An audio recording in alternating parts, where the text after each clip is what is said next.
What is up, guys? This is the Overleveled podcast, episode 42. We're getting up there in terms of episodes. I do want to say thank you guys if you're watching this live, watching this as a past broadcast. It is greatly appreciated. And we do have, a returning guest, Sentry. This man helps me out a lot. Without him, I would be nothing. I would be a bum on the street, but he helps me out a lot. And of course, we have a new guest, Meds. He's a good guy, right, Meds? Well, hopefully. I'd like to think so. Yeah. And then we have regular, members, Marvel DC fan, and Inspector, and we got a couple of gaming topics here. The biggest one, was with Spider-Man, but I think we're gonna go with the really small ones first, and then make our way up into it. And I kind of want to go into the smallest one out of the bunch, or no, we'll go with it. It's like Captain Marvel, right? I don't know if any of you guys have seen the pictures of Captain Marvel within the Entertainment Weekly post, right? It was popping. It's popping. I thought it was. I don't know. First, I was and then I was grew on me. So I was indifferent to the whole costume. I think I remember originally they posted. It's the same situation that Shazam had, that they posted pictures of on set shootings and stuff like that, and it didn't look that great.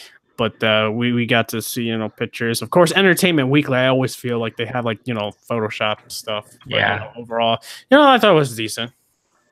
And stuff like that. I know some people were complaining about the color of the blue in her costume. I wasn't really It matches pretty well. I wasn't indifferent. I was just okay. I mean, I know some people want navy, dark navy blue or some shit like that. But for me, it is what it is. What about you, Inspector? I know you said it was fine. Yeah, it was fine. I mean, it's just a costume reveal, so it wasn't really. And plus, you can tell that they brightened up everything, and it was heavily photoshopped, because that's what EW does. Oh yeah, it's always. I always think EW has some of the worst coverage, just because their pictures are always really bad. Mm-hmm. I always look at Empire or some other magazines for better pictures, because they always have better pictures than EW. Mm-hmm. But overall, it was fine. It didn't really get me excited. Yeah. It looked interesting, I guess. Yep. What about you, Marvel DC fan? What about you?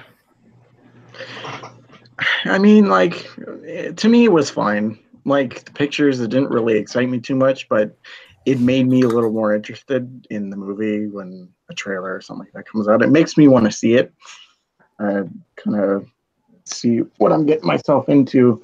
I mean, I liked the costume, and I liked the colors. It didn't really bother me too much. Mm-hmm. It was still the red and the blue that I know from Captain Marvel, and I'm kind of glad that the Kree costume, that wasn't the one they were going to go for. I didn't figure they would, but it's nice to have the red and blue color scheme in there. But yeah. I mean, I'm excited for the movie. Yeah. I gotcha. What about you, Sentry? You said you were digging it? Yes, both costumes look fine to me due to what they explain is going on story wise, and plus the fact that they basically confirmed that movie is a Secret Empire, and I'm wait a minute, what y'all talking about? Oh, you mean Secret Invasion? Yeah. Why did I just say Secret Empire? I'm holding it up. I was probably reading this shit earlier, trying to figure out some shit. That's probably why. I hold the hell. But yeah, they're doing Secret Invasion in the 90s, which throws out all of my preconceived notions of what they're going to do after the fact. So, Marvel wilding. I don't know. Mm-hmm. What about you, Mez? Have you seen any of that? Or are you just Nah, it's not. This isn't really my, my scene. So y'all can skip me on this one. Yeah, I got you, bro. All right, so we're gonna talk, I guess, about the biggest in terms of book / video game / now going into Netflix, the Witcher franchise / series. It's been announced, through Henry Cavill's Instagram post. He had the Netflix user writes saying, I think Geralt of Rivia with the, email address like Kara Morhan and stuff like that. It says, even if you want to email me, it's going to be pretty hard and shit like that. And, it was an okay reveal, but in itself, it was awesome to hear, who's going to be playing Geralt with Henry Cavill. So the title of the show is going to be Super Guilt Takes on the World. Okay, say no. Oh, snap. I got you. But like overall, before I was like, I'm pretty sure IGN knew beforehand that Henry Cavill was lined up to play Geralt in the Netflix series, right? And because they asked him during the Mission Impossible press junket and stuff like that with them touring and shit. And they were like, yo, do you want to be Geralt or anything like that? Yeah, I read the books, the games. Would be awesome to land that role. That was totally, they knew that shit. They did not say that just because, hey man, wouldn't it be great for Henry Cavill playing, Geralt? It's like, no, they knew that. But, it's awesome. Does that say like when this, next Superman movie is coming out and maybe... I don't know. He's still under contract and shit like that. I know people are getting upset in terms of that. What you don't understand, Red Hood, is that this is a downgrade from Superman. Man, if you But overall, I did see some fan art of it, and I can see him being played as Geralt, and then the Witcher voice actor gave like not blessing, but he showed excitement for Henry Cavill to play that role, and I can't wait to see him in the role. I know originally I was like, I don't know, but overall, I'm excited for it. I'm a big Witcher fan / fanboy, so you can't take my word for it, but I'm excited, and I don't think people in the DC worlds or whatever the universe is called should be, disheartened that he's taking the role. It's just like you're gonna get your Superman movie eventually. It's not gonna be coming like right now, of course, but just like we getting that Batman movie. Oh, hey man, don't you talk about my man Matt Reeves. Who? Yeah, Matt Reeves, man.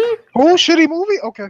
Hey man, don't you talk about my War for the Planet of the Apes and Dawn of the Planet of the Apes. Man, those were good movies, okay? But overall, what do you think, Sentry? I forgot if you were a Witcher fan. I know you're a CD Projekt Red fan. Hey, man, who knows? I don't know. You lucky, dude. You didn't even know that I didn't like played Animusha. Okay, I had no idea. You said you did, motherfucker. I didn't play Animusha, and you got surprised, and you're like, I don't know you, and I'm like, all right, man, you don't know me. I was like, this is a different Red Hood. Maybe maybe I'm thinking about somebody else. But no, this sounds great. I hope that it saves him from having to be in another movie directed from God Bless His Heart. What's that dude's name? Oh shoot! He made Sucker Punch, that movie. Zack Snyder. Yeah, as long as it saves him from being in another Zack Snyder film, I think he'd be fine. God bless his soul. Shots have been fired. Can you name me a movie where he's done anything except for make nothing close to good other than Watchmen, which is laid out in a way that it can automatically be a movie? I think Man of Steel was decent. Kill me now. You live a state away too, so I don't know why you saying that shit. Oh no. Calm down. But no, I know Meds, you're a big Witcher fan, right? Nope. I thought you played the game. I played Witcher 2. I'm a big fan of that game. Never got around to playing Witcher 3. Oh man. Let me guess, did you buy the game? Oh yeah, I own it on Steam. Oh. Sure. Oh my gosh. Have I played it? Like literally 0 minutes of it. You're killing me, bro. Sorry, man. I got you, bro. What about you, Spectre? What do you think about the casting? I know you haven't played The Witcher, but I've never played The Witcher. But I think it's good for Cavill. It's good that he's like networking out other projects, and I think it's interesting that like this is a role that he wanted to play, and I'm interested to see how it pans out for him. I got you. What do you think about the notion that this will affect him playing Superman? I don't think it will, because like it's possible for people to work on like different projects at different times. So of course because the Superman movie is on hold right now, and that's why like he's more open to do other projects. Yeah. And like he has a passion for the series, so I think that's good. What about you, Marvel DC fan? What do you think? I think it's really good, honestly. Like, this was a role that he wanted to play, so I'm kind of glad that he gets to work on a passion project like this. And I don't really think it'll affect him in the world of DC, whatever it's called nowadays. I'm still not used to that. I think it's really good for him, honestly. So. Mm-hmm. All right, so we're gonna talk about some of the most controversial thing. One of the most controversial. We're gonna talk about crossplay, right? Crossplay has been brought up. Crossplay by Mike Ybarra, the man, the myth, the legend, the man who does no wrong in the Xbox community. What you mean?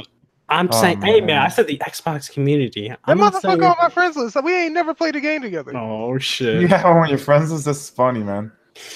But you know what he was saying about the whole crossplay. The whole thing was initiated because one of the one journalist, I don't know what outlet it was, asked Shuhei Yoshida why Fortnite isn't crossplay with everything, and essentially he had to say this is the best place to play it on PlayStation.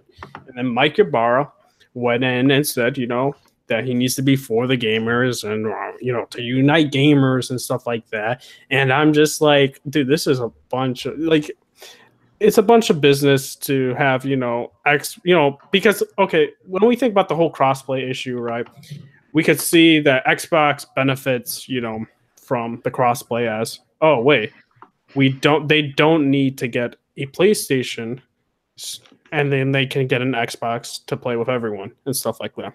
And it kind of defeats that business purpose of them doing that. And this happened kind of around like last generation where PlayStation wanted to do crossplay with Microsoft. Microsoft was against it. And now we're on this situation that they're on top. It would have been interesting if PlayStation was on the bottom again and Microsoft was on top. And I feel like this would have been a different story. And it would have been like, oh, Microsoft, why aren't you doing crossplay? And it'll be like, best place to play it on, Xbox. It's basically a PR thing. Companies are in it for themselves, and Xbox wants to say they're for the gamers. It's not true, because even Twitter, I found it interesting that someone mentioned it's like, oh, what about your free to play games and why that's behind a paywall? And he didn't answer the tweet. And of course, it is what it is. They do the same thing. Free to play games should be free and not under, a paywall. And I think Microsoft messed that up. But overall, I mean, it's being dredged up near, the Spider-Man release. It's just very interesting in terms of that. But what about you, Sentry? What do you think? Why are we still talking about crossplay? Hey, man. Like, I know that people give a shit, but do you really give a shit? Let's just be honest about the situation. Back the last 3 gens, let's go back to the 6th gen when PS2 was out. Mm-hmm. Crossplay was available. It was in Final Fantasy 11. Xbox had it. PC had it. Fucking PS2 had it. Everything that had Final Fantasy 11 had crossplay together. Why is this an issue? Because, and this is the reason I just find it funny. It's like, nobody's averse to crossplay. It's just how people pretend that they know the situation. Nobody knows the situation until you go and do research about it. Sony wanted crossplay inherently forever. It's never been an issue with them. However, last year, not going to name any names, but a certain company that starts with the letter M was not rocking with crossplay like they claim to be now, and they didn't want to do it. So my question is, why are we mad at someone else for simply returning the favor of what somebody else did to them a while ago? Like, I just don't understand it. Because I'm a proprietor, keep that same energy. If you're going to be that way one time, you got to stay the same way. You can't change up. That's a good question. I mean, a lot of people are not going to that narrative. It's like crossplay. And it's like, I think Xbox needs to be more worried about fixing their shit. And then they can, talk and say, hey, you need to do crossplay and stuff like that, because they got their own issues. They got their own issues in terms of, you know, having people wanting to come to their platform, giving an incentive of consumers to invest in the Xbox ecosystem. No exclusives. I mean, whoa. Hey, hey, man. I mean, it's true. You about to get the podcast shut down out here. Hey, like, I'm gonna be real. I mean, they do got no exclusive. They don't have an incentive of me to buy their system if I have a PC. If I'm gonna keep it 100, right? I can play Gears on my PC. There's no reason for me to have an Xbox. But I mean, Xbox One X, most powerful console. Yo. Not true. I mean, I love that, like, that slogan, and then you mentioned it like to the fanboy, and it's just like, hey, what about PC though? It's just like that's on the conversation. We're talking about consoles strictly, my man. I'm like, what? I can't be a part of this conversation. It's like, all right, whatever. It's just funny when they say, you know, best on the platform, and then they change the narrative of best on consoles. It's just like, okay. But so it's like also the definition of exclusives and shit like that gets muddled with the Xbox and saying, oh, it's part of the, it's because it's on the Windows platform, Windows Store. It's still an Xbox exclusive. Then it goes to Steam. It's still an Xbox exclusive because, you know, even that Quantum Break went on Steam. It's, you still have to play it on PC and you're using Windows 10. It's insane. But overall, you know, the whole crossplay thing, I mean, it is what it is. I don't think it's ever going to get solved. And a lot of people think it will. I highly doubt that. And shoot, if people, like, if they want to make a difference, it's not even the consumers. It's mostly the devs would have to pressure, like, next generation with all systems. Hold on. Can I just say this right quick? Not to interject. But if people really want crossplay, then tell these devs not to drop their shit on PlayStation. That's the only way it's going to happen. That's what I'm saying with devs and shit like that. Next generation, they're going to have to try and make stipulations and all that. Because I don't understand where the fans get off trying to tell somebody who owns a platform. It's like, you just don't buy the product. It's that simple. Mm-hmm. Oh, wait. Like, most of you don't already own the product in some cases, so why the fuck are you talking? And it's like me, I could care less about the crossplay issue. It's just like, I play mostly on PC, right, with my Steam games, and I play, you know, PlayStation exclusives for my PlayStation, and I just could care less because it's just like, it doesn't affect me, and I can understand people's point of views and stuff like that, and that's fine. It's just for me, I just don't have a personal connection to it. I just don't have the investment to it. But that's just me. What about you, Menz? What do you think? All right. I kind of agree with you guys, and I don't at the same time. Mm-hmm. So like, let me just put it out there right away. Like, I don't give a fuck about crossplay. Like you say, it doesn't affect me. But at the same time, I'm not one of those people who are like, oh, it doesn't affect me, so, you know, I don't care. Like, I'm not going to speak up about it. It's whatever. Like, it doesn't affect me. No, it's whatever to me. But do I think it should, you know, be implemented? Yes, absolutely. I think the keep that same energy attitude it's silly to me. Like, two wrongs don't make a right. You know, I don't know. I obviously, like, if you don't have a PlayStation, it's whatever. But like, what if you have friends on PlayStation you want to play with? That'd be cool. It'd be nice to, like, not have to buy multiple copies of games on different platforms just to play with the friends that you have on other platforms. That'd be really nice. And also, like, I see a lot of yes, this topic has been beaten to death. Like, I'm sick of this shit. I'm sick of talking about it. But at the same time, like, what I'm more sick of is seeing, like, PlayStation guys like, oh, we don't need cross play. We have 80 million guys here. Like, Switch and Xbox have like 60 combined. So like, we have more than they do combined, so we don't need it. It's like, it's not about needing it. It's obviously it's not necessary, but it would be supplementary to your platform. Like, why do so many people like hate options? Like, the more options at your disposal, the better for you. Like, but just people like let their like fandom and stanhood just cloud them from the fact that, like, you're limiting yourself and you're limiting your options. You should always want more options. And yeah, that's my take on it.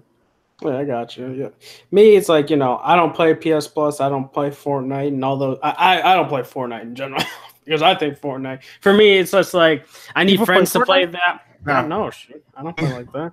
And it's like mostly my friend group. It's just like we played it when it first was like when it first came out, and that was when it wasn't popular.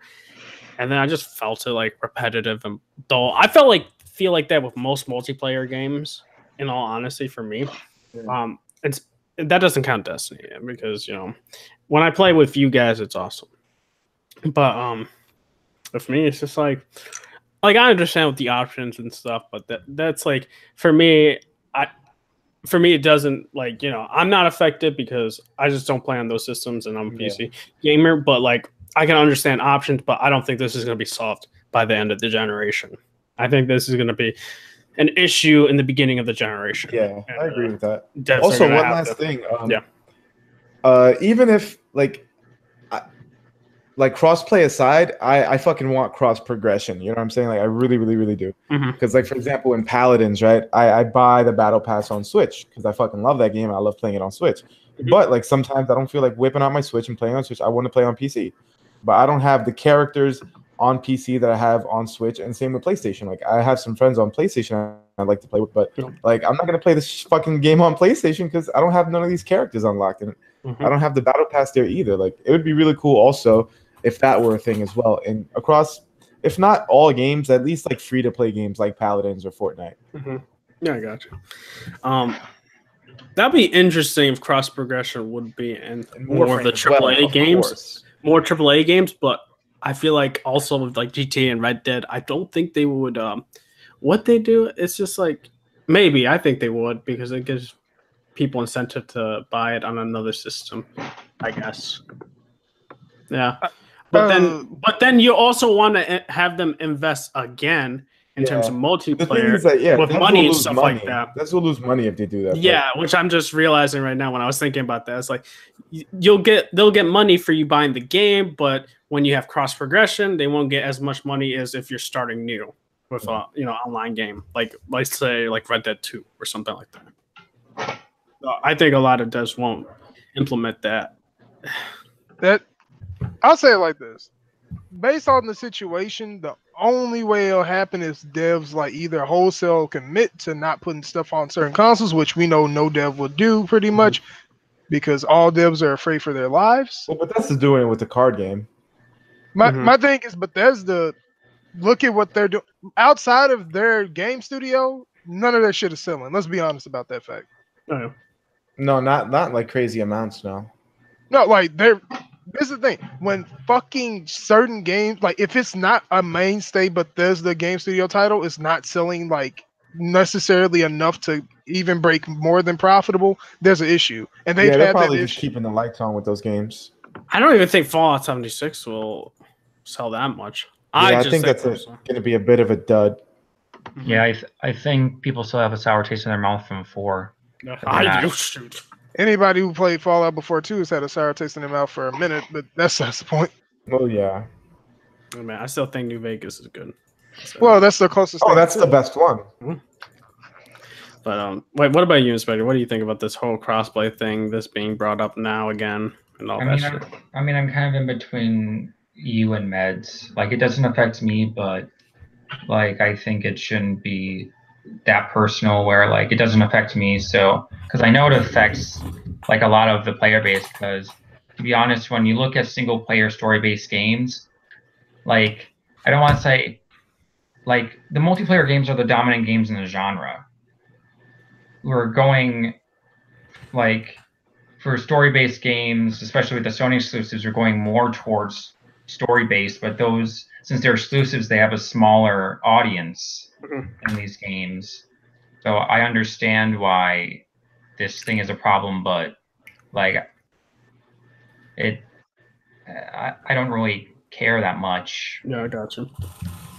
It's like it's been beaten to death, and it's just like no one wants to really like talk about it. The journalist wanted to talk to Shuhei Yoshida and see what he has to say. It's like you're gonna get the same answer. It's like just end it. Just leave it be until next generation's hit. I mean, when we really think about it, Sony has no reason to actually even want it at all. They have market share out their ass. They're probably like if anything, If I'm sure you see, I'm sitting at the house with money wiping my tears. I'm not caring. Oh, that's true. And my thing is, it's just like this too. It's just like I don't think crossplay should like be hit now again and again and again like it was like beginning of the year and stuff. I think this should be hit near the ending of the generation / when the consoles launch with next generation.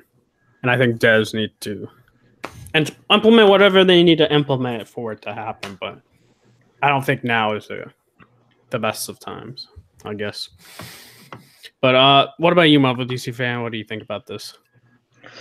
I mean, like, my mentality on the whole situation is that, like, I think crossplay is like a neat idea, and it's cool if the game has it, but I don't care too much because most of the games that have it, I don't play. So, I mean, for the people that, you know, have that stuff, like, keep that. I mean, it doesn't affect me at all. So, like, it doesn't really bother me too much. I got you. All right, so I guess we're gonna go with Tomb Raider. Some things are this game. I don't know. This game is just getting, in terms of like publicity, in terms of what they're showing, and a lot of people are blaming Crystal Dynamics, which I think we need to step back and say this is not Crystal Dynamics working on the game. Hey, wait. You ain't like Laura Swag surfing on the water? Like, no, dude. Oh my gosh. It's just like Eidos Montreal. I don't know.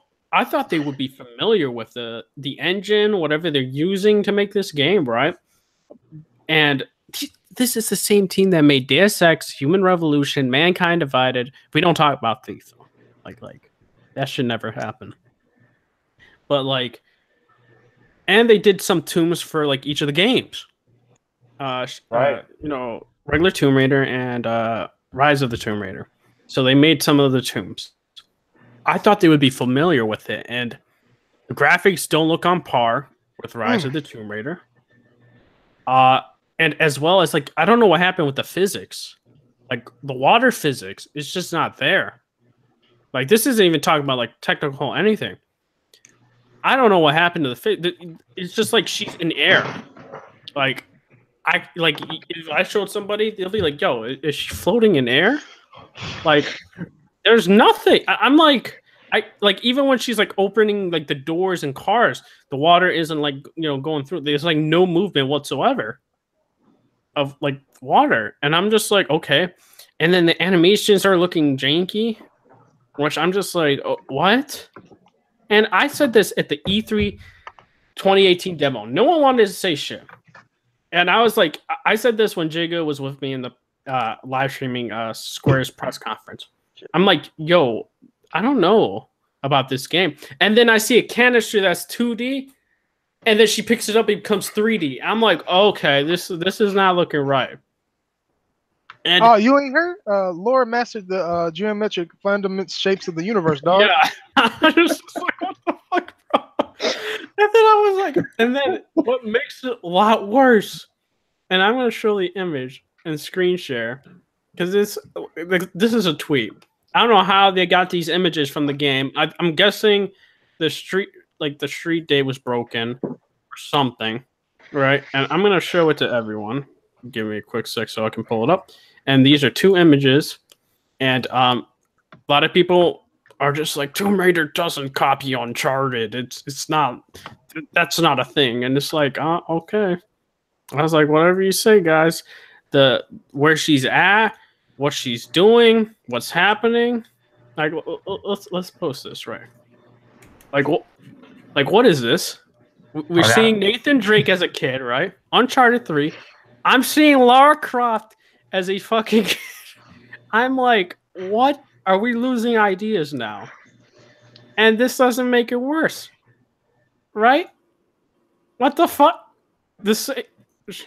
I'm like, a plane! Like, I'm done, dude. I'm done. This game isn't looking well. Oh my god. I was just like, I don't know if Eidos Montreal lost their writing capabilities, their imagination, or whatnot. shit needs to. This game, I don't think is going to do well. Isn't this the same woman that's for damn near 3 games is still not a Tomb Raider yet? Oh yeah, the marketing, still trying to become the Tomb Raider. It's like, what? It's like I thought we became the Tomb Raider in the first game, and then I thought we became the Tomb Raider finally in the second game. I guess we haven't yet. This shit is unreal. It's night and day. I don't think Eidos Montreal, in terms of writing, just they didn't know. They're like, all right, we're going to take things from Uncharted 3. We're going to take things from Uncharted 1. We're taking things from Uncharted 2 in terms of environments and landscaping and some environments from Uncharted 4. It's crazy. It's insane. I'm speechless. It's like a lot of people were just like, no, we gotta give it the benefit of that. It's like, no, this isn't going to do well. I don't think so. And if this doesn't do well, Square Enix might not do another Tomb Raider again. I'm gonna be completely honest. Yeah. It's gonna go the way of Deus Ex, where they'll sell the Mankind franchise. Divided. No, I don't think they'll sell the franchise. I think it would be on ice. Really? Mm-hmm. If they don't make enough, or it doesn't, give them a profit, of course it's gonna be on ice. Yeah. There's only one word to describe the game right now, the way it's looking, and that's fucking spooky. Like, it's spooky as fuck. Like, I'm like one of those guys who was excited about this, but the more they show, the more I'm like, what the hell's going on here? And like, they said that the budget that they've spent like over $100 million on this, where the fuck is this money going to? Like, it looks terrible. Like, I don't know. I don't. $100 million with a game budget means that half of that was marketing. I did not see the get marketing. Their money back. This marketing is trash. Like, I haven't seen the marketing is pretty bad.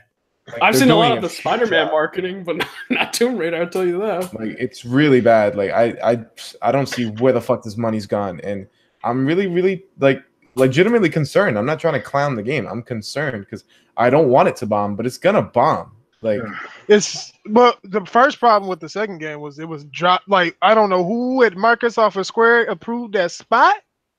Mm-hmm. They put that bitch a week after COD, the same day as Fallout 4, and a week before Battlefront. I'm like, what drugs y'all on? Please give me some. Yeah, and it was crazy at that time because Microsoft also had a marketing deal with Fallout, so it was like, what? It made no sense. Yeah, man, that was silly. And then the Xbox exclusivity really, yeah, they've made so many mistakes when it comes to this game. So many. This franchise, rather. I don't know. In the recent years, yeah. Yeah, since the reboot. The first problem was like people were trying to say, "Oh, it's like the Street Fighter deal." I'm like, no, I don't know why this is a comparison, but it leads back to just Square making poor decisions. Like when we found out that the game would have to sell some astronomical number to break even. I'm like, what the fuck? Yeah, I think it was something like 10 million just to break even. I was like, God damn. Yeah, which they only got like after the definitive edition. Yeah. Because didn't the original Tomb Raider only sell like 7 million? Yeah, it didn't sell the number that they wanted until they put it out on the new consoles. Yep. And it just didn't sell as well on the second one. Like, it sold enough for a sequel, but like if it came out day and date with PS4, it would have been a lot more. Yeah. And you also think that the movement from T-rated to M-rated hurt it too? I don't know. Because they went really far into the M rating, like not to a gratuitous level, but it's a big shift. I guess. I mean, it like in terms of like M, I never really like.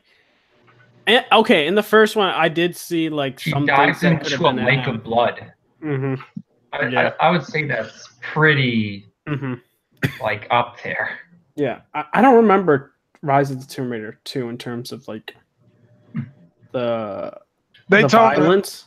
They toned it down. Hell, but it was still part one. When she died, she would get like fucking. Yeah, no, they toned in the first one, she would get like skewered when she died. Yeah, it's crazy shit would happen to her when she died. It's been a while since I played the first. But in part 2, it didn't happen like that. Corey Barlog was on that project. That explains a lot. Yeah. He was at Crystal Dynamics at the time. Yeah, he was damn near close to being the creative director of that game, if not the creative director. That's interesting. I wasn't aware. Oh yeah. What else? Yeah, it's not looking good, and they were saying they weren't scared of Spider-Man as well. So it was I'm just like, y'all not scared of Spider-Man. Y'all damn well should be. Y'all ain't selling shit. like, Y'all should be asking Spider-Man to save y'all. Fuck you, me. exactly. It's like, man, this game, it's gonna be interesting in terms of reviews how it's gonna do as well. I think it's gonna be high 70s. It might be the think- lowest rated. I think It's the gonna lowest be. rated in It's gonna the be. trilogy of games. I'll say this right now. I feel like this game is gonna get one of those pity reviews where they give it an 8 or a 9 out of pity instead of it actually There being have good. been reviews like that. Yeah, I agree. It could go either way. It could be like it could be an actual good. It could be an actual good game, but I mean, that's what we always hope. But yeah, I don't know. But I'm leaning on the like. Oof. After seeing the things I've been seeing since E3 2018 have not been hyping me up at all. It's been bringing me down and down, and it's just like I'm just like to the point where everything is. It can only go up from here, right? I mean, without Uncharted, they kind of have to.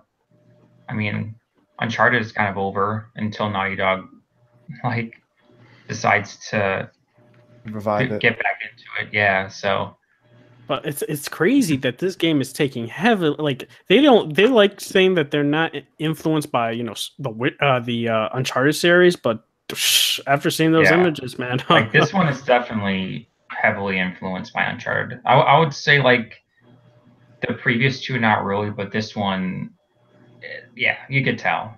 yeah, especially with the environments and shit like that. I'm like, oh gosh. But what about you, Marvel DC fan? What do you think about the Shadow of the Tomb Raider? I mean, like the more that I hear about it, the more that it kind of drives me away from playing it. But I mean, if anything, I'm going to be waiting until release to see what everybody has to say about it, and then maybe see if I kind of get interested in playing it. I mean, I need to play the first two before I start with this one, first of all. But I mean, that's all I can really say. Like, just wait till the reviews come out. So. Yep. But yeah, I made the joke. I was like, they said that he had this big budget, and I'm like, I bet you 50% of it went into the Avengers game. But oh shit. But overall, it is what it is with Tomb Raider. Hopefully, it gets better from here. I guess now we can go into. I completely forgot. It was actually Corey Barlog had something to say. And it was very interesting. It was actually his take on the Superman. Like if you were to make a Superman game, and I just wanted to read real quick his idea of what his take would be, and it was very interesting. So, for some reason, there was during the quest for the perfect Superman game panel held at PAX West on August 31st. God of War director Corey Barlog shared some interesting ideas for what kind of Superman game he'd create. Originally reported by Game Informer, whatever the panel could be. Barlog gave a series of ideas about a theoretical Superman game, meaning none of them are for any real project he's currently working on. After joking about delivering an old man Superman game where he has a kid and is trying to teach him how to be a superhero, a clear reference to God of War. Barlog suggested a game that has a young Clark Kent going to school while also coming to grips with being a superhero.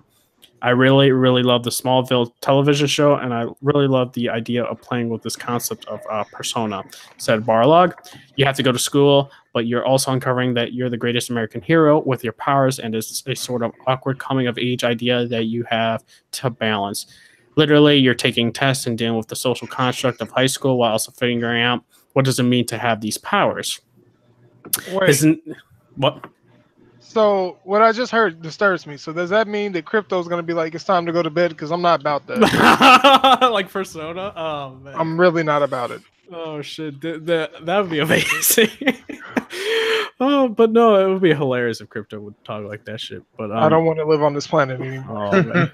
But then he said his next set of ideas involved branching paths, where it would be impossible for Superman to save everyone, no matter what the player did.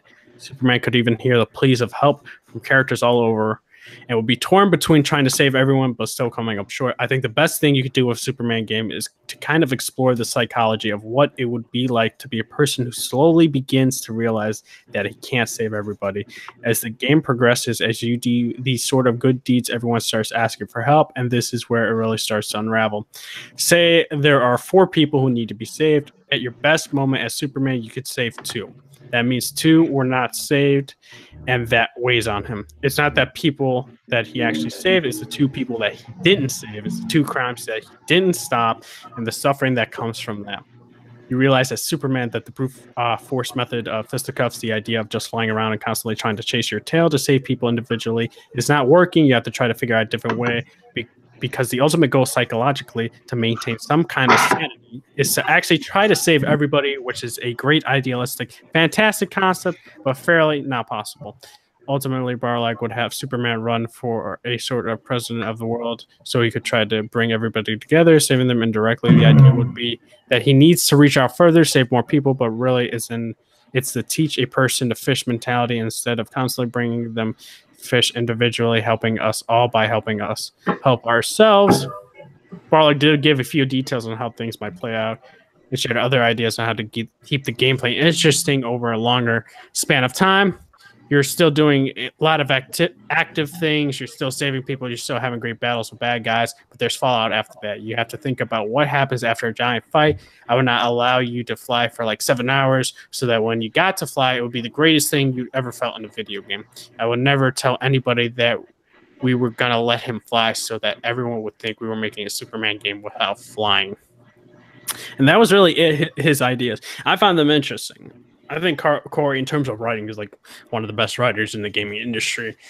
It would be interesting if he would work on these type of ideas. I mean, because we know Rocksteady is doing their thing and possibly being a Superman game, but it would be awesome if it were to Rocksteady was just like, hey, Corey, you want to be the director, and it'd be interesting because it feels like this would be a very personal story.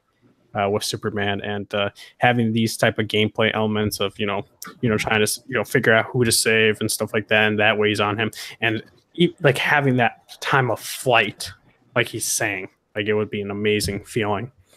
Yeah, like I'm interested in that type of idea, and it wasn't like coming out of his ass where some developers are like, here's this and this. Like it seemed like he thought that out like thoroughly, and it would just be a very interesting concept to execute. Now, would I think it's like going to be a perfect idea to ever execute? No one knows. I think it would be very hard, but I think Corey would be willing to take up the challenge. But that's just me.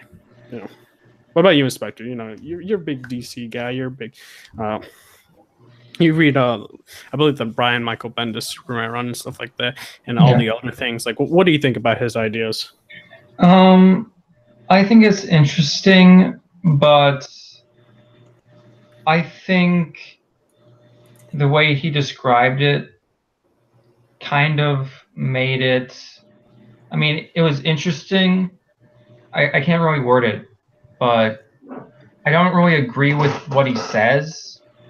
Because I'm not to be honest, I'm not interested in the school aspects. I'm just not. I didn't like the President of the World stuff. That didn't sound that. I get what he was trying to go for, but that just doesn't sound like Superman to me. I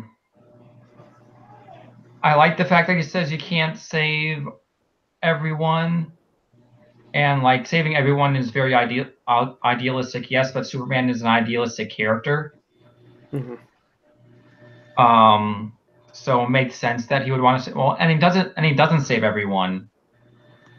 No. But I feel that would be an interesting thing about hearing the voices of the helpless and you trying to help them. But I feel that would kind of get tedious because it would be you hear a voice and it would kind of be very distracting too. So I like some of his. I will say I'm very torn on his pitch. All right. What about you, Sentry? What do you think? Concepts of it works, but my bad. The thing about Superman as a character is how do you make him relatable? and that's always been an issue because making Superman relatable as a character is inherently difficult because of how he's built. Like, there's not like the best stories about Superman are usually the ones where he's not in focus as much Or as his other. origin. God, his origin's actually kind of lame to me now, but it's with Superman, you have the issue of trying to make him interesting outside of a lot of things, and that concept makes him interesting, and it makes him flawed, which works because as a character, he's very Mary Sue, and it's kind of hard to really work with him. So it's about balancing the elements of what makes Superman Superman while also making him interesting. So it's I can say I'm interested in the concept. I don't know if practicality if it works because we'll never see it come to fruition most likely.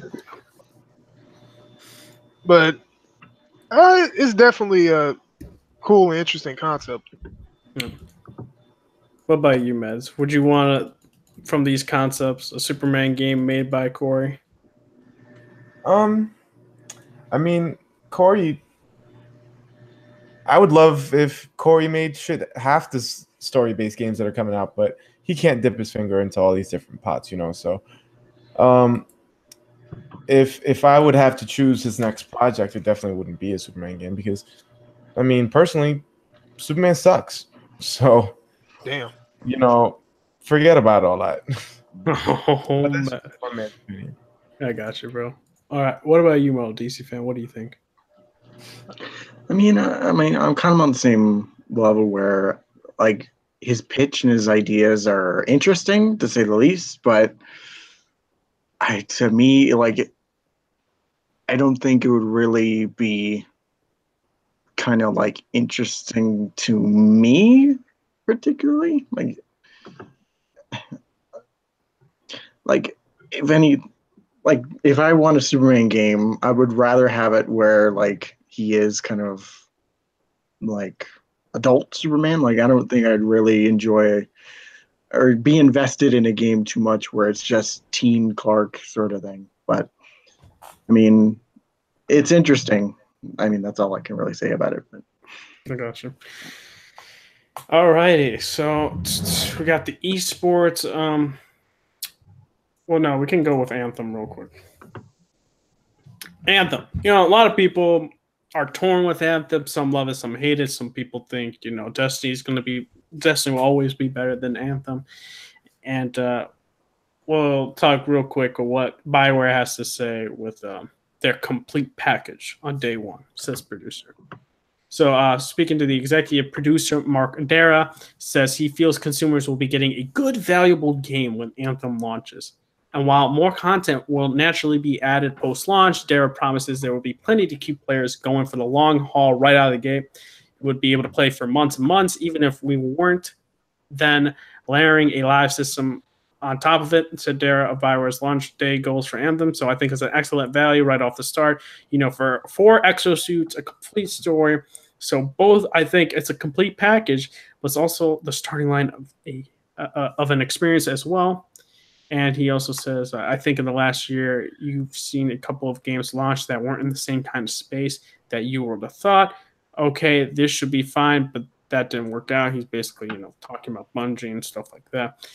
People came in and then they went, and then he's now talking about, you know, people coming out of the project for Anthem and stuff, and there's not enough here, and they left. So I think it's partially because the completion in the space has gotten harder. People are less willing to just kind of hang out and hope that stuff is going to come along. There are other things for them to do. So I think for me, a big lesson has been that it's that you need to save enough on the first day so that there's a reason to stay. And when more is coming, that's great. That's amazing. But I'm not going to hang out and wait for the game to become complete. It has to be complete from day one. Which he keeps, you know, taking shots at, you know, a BioWare saying complete, and, you know, kind of like bringing that, like hammering that narrative in this, you know, interview. That's funny, seeing how that last game is incomplete, but I ain't gonna say nothing. I got you, bro.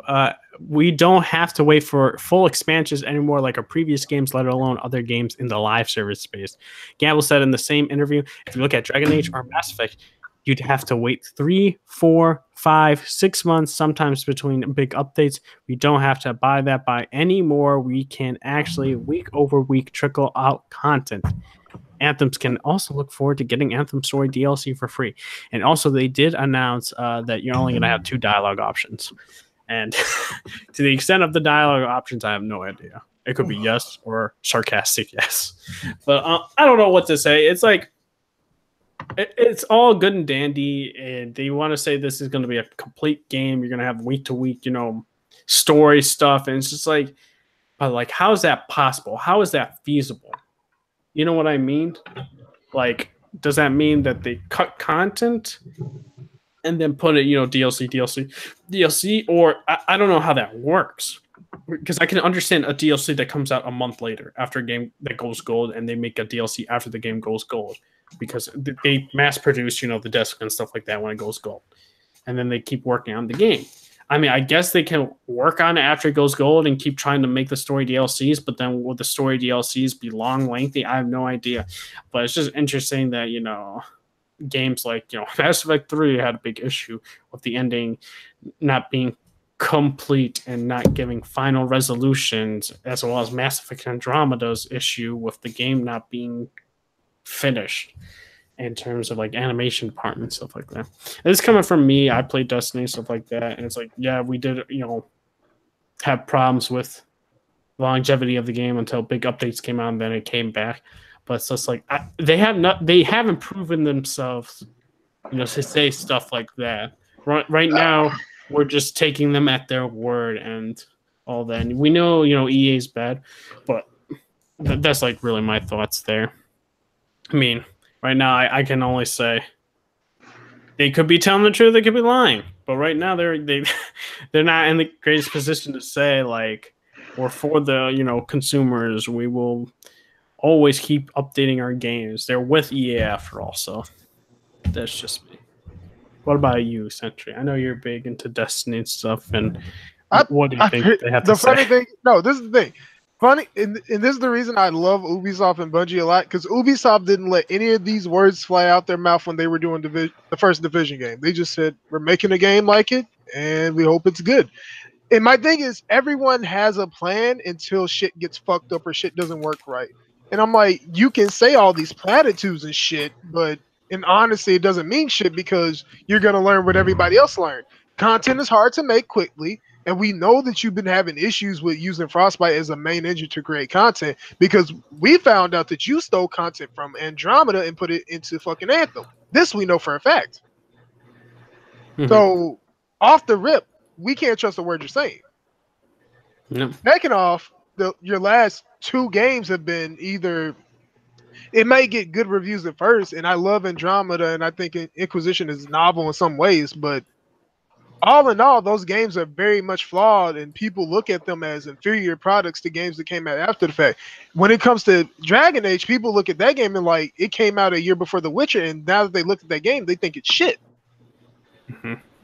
Like I love BioWare to death, but we just have to call a spade a spade. You're not that era of BioWare where you were turning out hit after hit after hit. You're not that BioWare.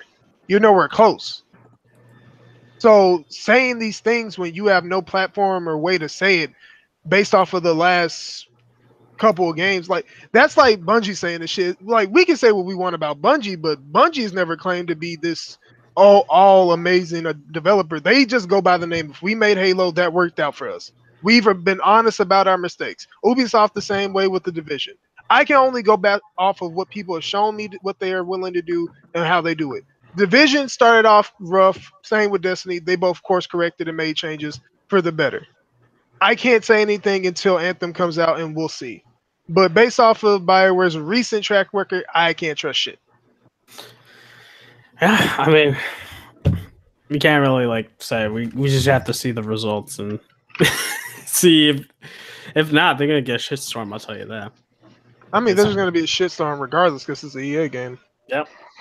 Meds, my man, you play Destiny? Yeah, I've been there, done that, right? Destiny player, Division player. I think BioWare's best days are clearly behind them. I think one thing that Anthem's got going for it is that if you sign up for the EA, I forget what it's called, but you know that subscription service. Access Premier or some shit. Yeah, you get access to it for I think it's like $10 or $15 a month, which ain't bad. But at the end of the day, Warframe is better than all these games, and it's free. So go play Warframe, people. I got you. I feel like Meds is just like gets money from Warframe. Like he's like the spokesperson. I mean, listen, bro. That game, you really should. Bro, listen, man. This game is free and comes out with content constantly. Hold on. More content. Wait. What's up? Well, you say free. You have to be very specific about why you say free, because the game is absolutely free. I've never paid a dime in Warframe. You never paid a dime, but someone's paying for something. Oh, I mean, if you choose to. No, that's the reason I'm like, we have to stop with the. It's free to play. Obviously, every game has. We can say that, but it's money not. You can put into it. But if you choose to play it free, you can, and if you choose to put in money, you can. Mm-hmm. Yeah, there's nothing in game that you can't obtain with just playing the game regularly, which is cool. Okay. And DMV, if you don't want to play it, it's cool. We got millions of people who play it every day. It's all good. Yo, why you sound hurt? Damn. He's like, I'm gonna keep it real with you, Mets. Ain't nobody gonna play that shit. I mean, listen, man. There's millions of people that play it every year. Every day. There you go. Every day. Yeah, that's what I meant to say. I mean, it has a conference of its own, and it gets thousands of people that go to it. Like, the game is going strong, bro. We don't need you. It's all good. Damn, we don't need you. Why are you so disrespectful? Wait a minute. Be nice. I feel like the Warframe devs would be like, yo, we need you, bro. Come on. Come to the Warframe. Don't listen to our spokesperson. We don't pay him no more. His checks are sent. But I mean, hey, I think Anthem is going to be worth playing, but is it going to be one of BioWare's best games? Probably not even going to make the top 5 list, to be honest with you. So do you think they're going to keep to their word about having content every single week with DLC, story DLC? I don't know if that's kind of hard to live. I don't know. We'll see. That's very hard to live up to because of how people consume content. Because and that's the thing. We know you're using Frostbite. We do not know how that engine works for content development. No one knows. I'm going to give the game a shot. I'm going to play the game. My thing is, I don't think it can. Like, having, like, story DLCs and stuff like that, it's like, that's hard to make. And it's just, like, consistently doing that a week? I don't know. And my thing is, you don't know how people consume content. This is your first foray into the genre. Like, to make these proclamations before actually, like, being in the genre long enough is very dangerous, in my opinion. That's the reason I'm like, I don't know. It's one of those, I don't know why you're making these comments before you have the game out. Mm-hmm. I have no idea either. What about you, Inspector? What do you think about the whole thing? You think Anthem's going to be a complete game and that they're going to live up to the expectations that they set for themselves of creating story DLCs and DLC content each and every week? I think I pretty much agree with what Meds and Sentry said. Like, I don't want to echo what they said because I'll just sound like a broken record. It's okay to sound like a broken record, man. It's okay. Just say it. Warframe's just best. Oh, no. Don't say that. I never played Warframe, but I'll agree. Oh, my. You went to the dark side. What about you, Mob? ZC fan? Don't go to the dark side. What I was going to say is that I have nothing to say about this topic, to be honest. All right. No, that's okay with me. He has nothing to say, but go play Warframe. Oh, exactly. No. Yo, they Why did you do that? How much they paying y'all? Listen, I'm going to send Digital Extremes y'all contact info. Oh, Yo, listen, I'll start sending. If they sign the bid checks, I'm going through. Listen, fuck Destiny. Man. Listen, Warframe where it's at. Fuck Anthem, fuck all of that. Destiny is not where it's at. Go play Warframe. It's great. It's amazing. This how we get checks, right? I'll let you know I'll later. I'll contact DE. Don't worry about it. You guys let me know because I need to get paid like $2 million to say this shit. Why you need that? Whoa! Hood. Oh man, boy. Who cocaine Eunice though? What you need? Listen, man. He said he needs millions college, to promote man. Warframe. Goddamn. College, man. Can get to it, man. You don't understand. Alrighty. Spider-Man? Now we got the Esports, and then we got Death Stranding, and then we can talk Spider-Man. Oh boy. Esports games contradictory to Olympic values, says International Olympic Committee president. Games promoting violence or discrimination will not be accepted. The International Olympic Committee is still unsure whether esports have a place in the future Olympic landscape. And Thomas Bach, the IOC president, is clear that esports promoting violence or discrimination will not be accepted. This news came with the Associated Press, and they're basically essentially saying that Bach made clear that any games which revolved around violence, which he referred to as killer games, would not be accepted into the Olympics, even if esports were to be included as an official sport, branding them contradictory to Olympic values. So then he's using his own background fence as an example. He pointed out his belief that although combat sports have their roots in violence, they are a civilized expression, whereas video games, which encourage players to kill each other, are unsuitable for the Olympics. Wait. I have a thought. I'll save it. Go ahead. My bad.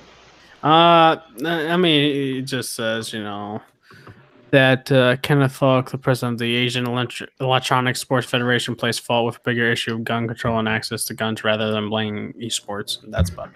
So, for me, it's just like, I don't know. Like, I don't have an opinion right now on this topic. It's just like, I was thinking like this, right? With esports saying violence and stuff like that, it's just like you can't just say violence for one thing is a civilized violence and then say the other is uncivilized violence, even though it's a video game, to say the least. We've seen movies with violence, we've seen cartoon shows with violence at our kids' shows, we've seen anime with violence. You can't just say one's civilized and one's uncivilized. You're trying to justify one sport for the other, which I disagree with. But you could, I wish you argued a different standpoint, I feel, that say, well, this game doesn't have technical skills like, a game like chess or something like that. Like, you could have made that argument, but saying, promoting violence and stuff like that, it's like you have wrestling and you have, these contact sports, fencing and stuff like that, that is promoting, people with swords to stab each other. It's like, don't be a hypocrite and say one thing to the other. That's really my, I guess, standpoint on all this. It's just like, if you really didn't want, esports coming to the Olympics and stuff like that, you just should have done a different angle in arguing that. And that's coming from me, doing debates and learning this in high school. It's just like, it's not good. But what do you think, Century?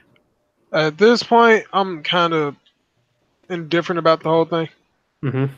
Mostly because I'm when we talk about esports, there's a million different games that have competitive scenes. There's the fact that you said violent, you went out of your way to say this connotation. Those are the most popular. So by proxy, you're eliminating all of your potential audience. So now you have the issue of, okay, we have no audience. Mm-hmm. And remember, you did this to yourself. Nobody else did. You did this.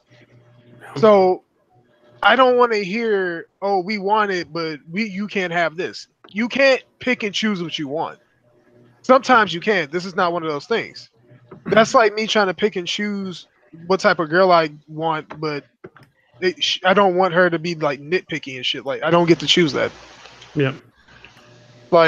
We have to either you make the concession or you just let it go of the whole thing entirely, because you can't sit here and pretend esports isn't big or they're not doing numbers, because I'm pretty sure they saw the fact that Overwatch League sold out fucking Barclays Center. Mm-hmm. That happened. You can't, there's no ifs, ands, or buts about it. That happened. It's a real thing. It happened. So now you have to live with the fact that, holy shit, they can do numbers like that. There's no rectifying or rationale that goes against trying to put parameters around shit. It just makes no sense to me. Mm-hmm. Gotcha. What about you, Mez? What do you think about this? I mean, I think it's dumb to. I think they should include it. Find a way to include it somehow in some capacity. But really, my problem with it is more their argument. Their argument was that because they have combat sports in the Olympics. Their argument is that that's okay, but this isn't.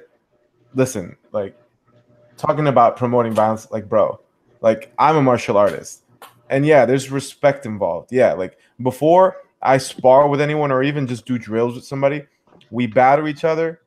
Sometimes if I've been training with this dude for a long time and he's a buddy of mine, like I'll give him a hug, and then we will try to straight up kill each other. Mm-hmm. And then afterwards, we'll do it again. We'll battle each other, give each other a hug, and it's all good.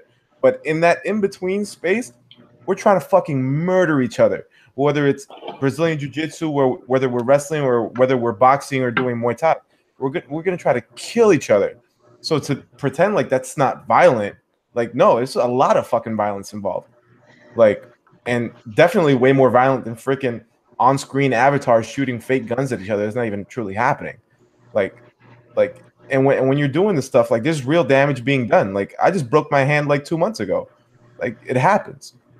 And there's boxing in the Olympics. Like, there's literal brain trauma being handed out in the Olympics. Stop it. This is ridiculous.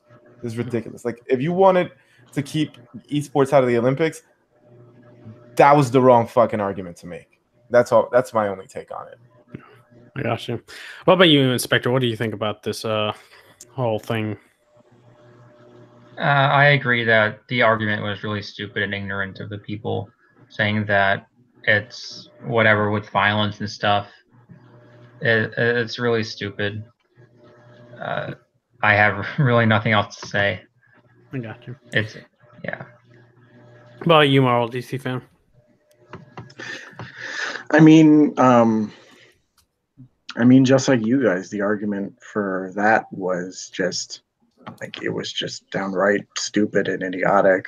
Like, as like you guys were talking, I was thinking to myself that like there is boxing in the Olympics, and people do get hurt from that.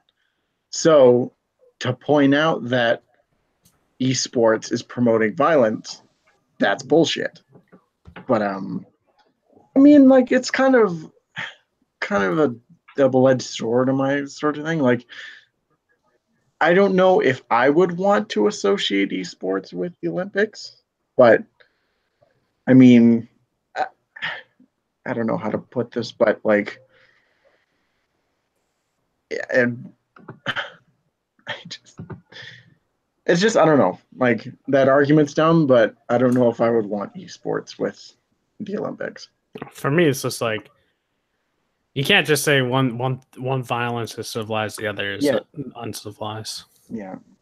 It just doesn't make sense. It's No. violence and violence. It's just like you can't be choosy with a sport. It's still violent. But is there like chess in the Olympics? Yep. Oh, is there? Damn, I didn't know that. Well, if you allow chess, then yeah, you should have esports on there. But like, how many games are we going to allow? Like, where do we draw the line? Like, what are we going to do? We're going to have Dota, or what are we going to have? League, CS:GO? What are we doing? We can't have all the games. I don't know. That's for them to decide. The esports in the Olympics to do the logistics. I have no idea what it would be. I mean, a lot of people would say like the biggest thing, like besides Fortnite, do like I guess League of Legends and Dota and CS:GO or something like that. Overwatch, I don't know. Fortnite esports actually turns into actually go build a house and we'll go judge build a house in the Olympics. Oh man! Instead of I think they should, like, if we're gonna let esports in the Olympics, the two games should be choose between either Dota and League, whichever one you want, and then also CS:GO, and that's it. Well, all right, we got two. Death Stranding and then a bunch of Spider-Man stuff to talk, and then that'll be it.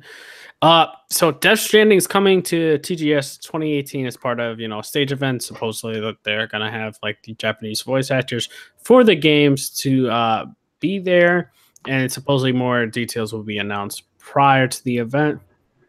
And my question to you guys is this: will we actually get more gameplay for this game, or or do you think they're just gonna talk?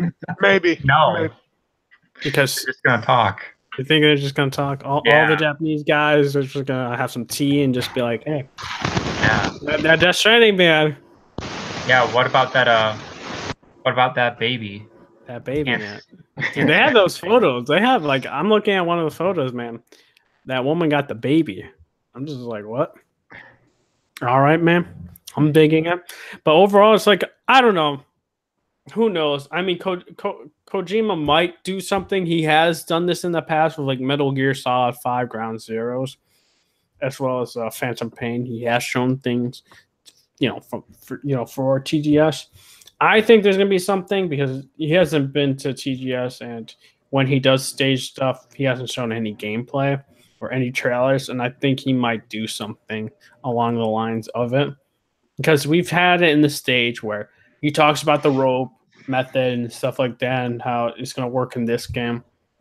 I feel like it will be like, like it's been hinted at, like what the gameplay is, and would make sense at that stage that he hinted at that he's going to have gameplay there. That's just me. That's what like my thoughts is. Like that's the argument I'll make is that there will be gameplay, but because he's hinted at what the gameplay is at TGS and he's had these stage conferences and now like with the voice actors, Japanese voice actors, I think we will get something along the lines of that. But I could be completely wrong. I take the crow and never happened. And they just had couches and talked. It's Inspector, I'm guessing you're just like, nope, they're just gonna talk about it and that's it. Yeah, I Talk think about babies. Yeah, I think they're just going to talk about it because for some reason Kojima wants to be like the vaguest like possible on this game. That's why we pretty much know absolutely nothing about it except for like little things. And to be honest, like even though the game is interesting, my hype is kind of going down because we still don't know what it's about. So Okay, yeah. gotcha. What about you, Marvel DC fan? Do you think there's gonna be gameplay? Nah. I mean, for right now, I'm gonna go with maybe. I mean, there might be something there, but on the other hand, like it could be just them talking. Now, what I want to know is when that scanner thing is going on sale and where can I find it? Dude, someone actually made that. Yeah. Not gonna lie. As a Japanese person, made a scanner thing. And it was actually moving and shit. No lie.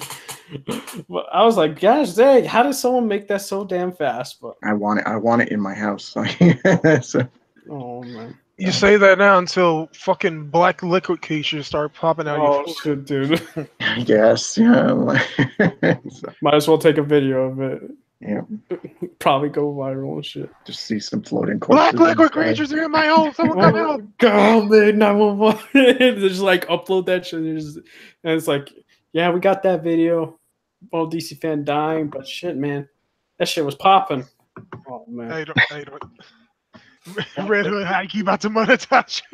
Like, it's popping. Is that people floating I see? Oh my god. Red Hood doing the entire breakdown of the damn video. So you Yeah, see, I'll do it too. I'll be like, well, Marvel DC fan, you bit the bullet, but look at this quality content right here. Kojima knew. He knew all along. He knew all along. But what about you, Sentry? What do you think? Kojima, good God Almighty, I just got cut down in the line of duty. But Kojima hasn't made a bad game in my knowledge of playing any of his games, and I've damn near played all of them. I think the only one I haven't finished all the way is Snatcher, and I'm like super close to the end of that one. So I pretty much have played all his game. Police Knots I played. He hasn't made a bad game, so I'll tell you now. I haven't played Peace Walker yet. I don't want to talk to you. Hey man, I got the collection, man. I'll be You should shooting play to that play shit. it, bro.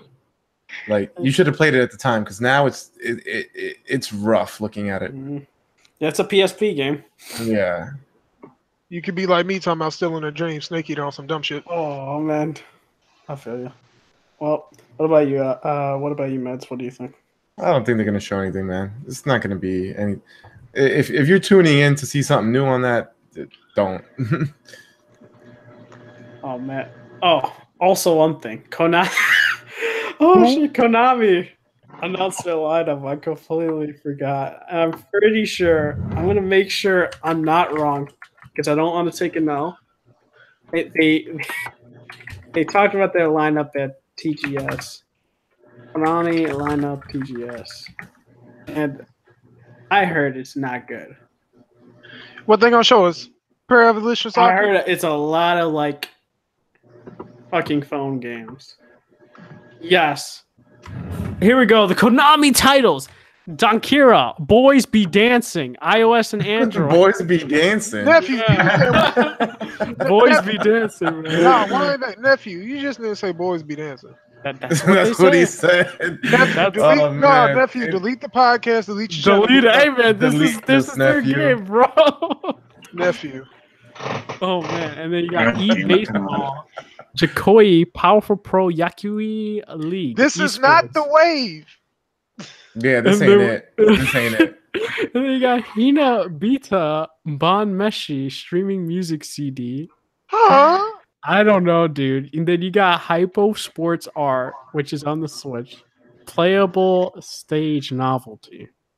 Is this a novel game? Like what?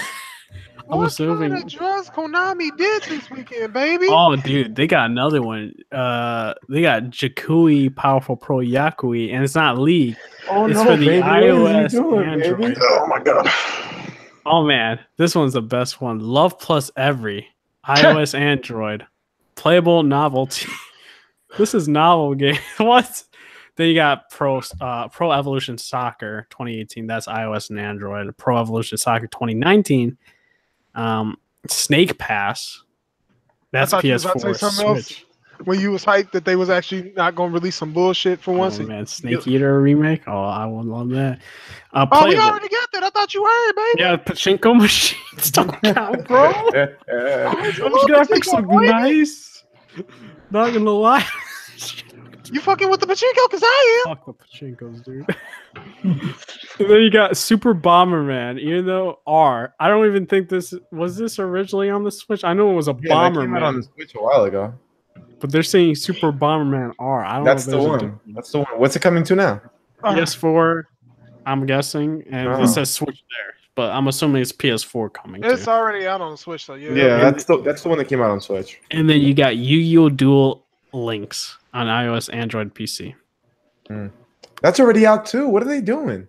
I don't know. I mean, it's out What on do you PC. mean? What are they doing? It's Capcom things, baby. It's out on PC at least. Mm-mm. Maybe they're bringing it to the other things. I guess. next, but- Then you got partner titles. I don't know what the fuck partner title means. Then you got Fighting X Lair.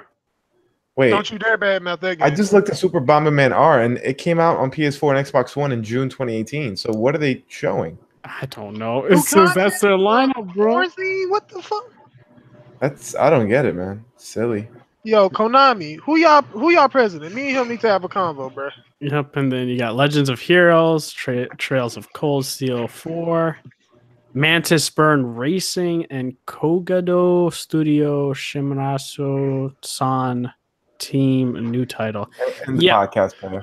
This Yo. is it, bro. This ain't the way for you. You over here struggling with Japanese titles. Dude, it is hard to say these Japanese names, man. I never grew up in Japan. I don't watch all these animus, you know? Yo. Whoa, sir. Yo, he said animals. That's how you know Red Hood hate weed. Sir.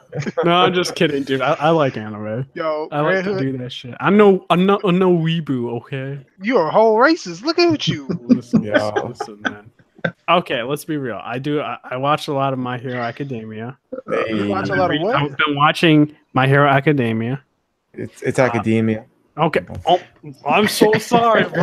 You know- Listen, you know I'm he on felt season English 2, class. episode 35. Okay. Hey, man. Hey, okay, and then Attack on Titans. Some respect on it. Attack on Titans. I'm actually caught up with Attack on Titans. My Hero, I'm not caught up with. You really struggling right now. You alright? I'm fine, dude. I'm fine. Listen, My Hero, I just been watching that undubbed. You been watching a dub? Oh no. Yo, he's animating all wrong. Yo, my Listen, boy really hey, tripping. I Listen, don't know what to Attack on say. Titan. I'm watching that unsubbed. Okay, Unsubbed. Hmm. unsubbed. That's what I'm about to be from your channel. Oh, You keep talking this way, bro. You gonna be losing a lot of I'm gonna subs. be unsubbed. unsubbed. This man. Nah, killing but me. we gonna let you finish. We gonna stop clowning. Yeah, but overall, Konami had a shit lineup. Not gonna lie, this is awful. And you could tell they don't give a fuck about the console space, the PC space. But I'm just like, they don't give a shit. They don't care about their fans, their video game fans. They just care Pachinko about is where it's pachinko at. machines, Konami got fans. mobile like games and shit like Yeah, that. they don't care about gaming anymore.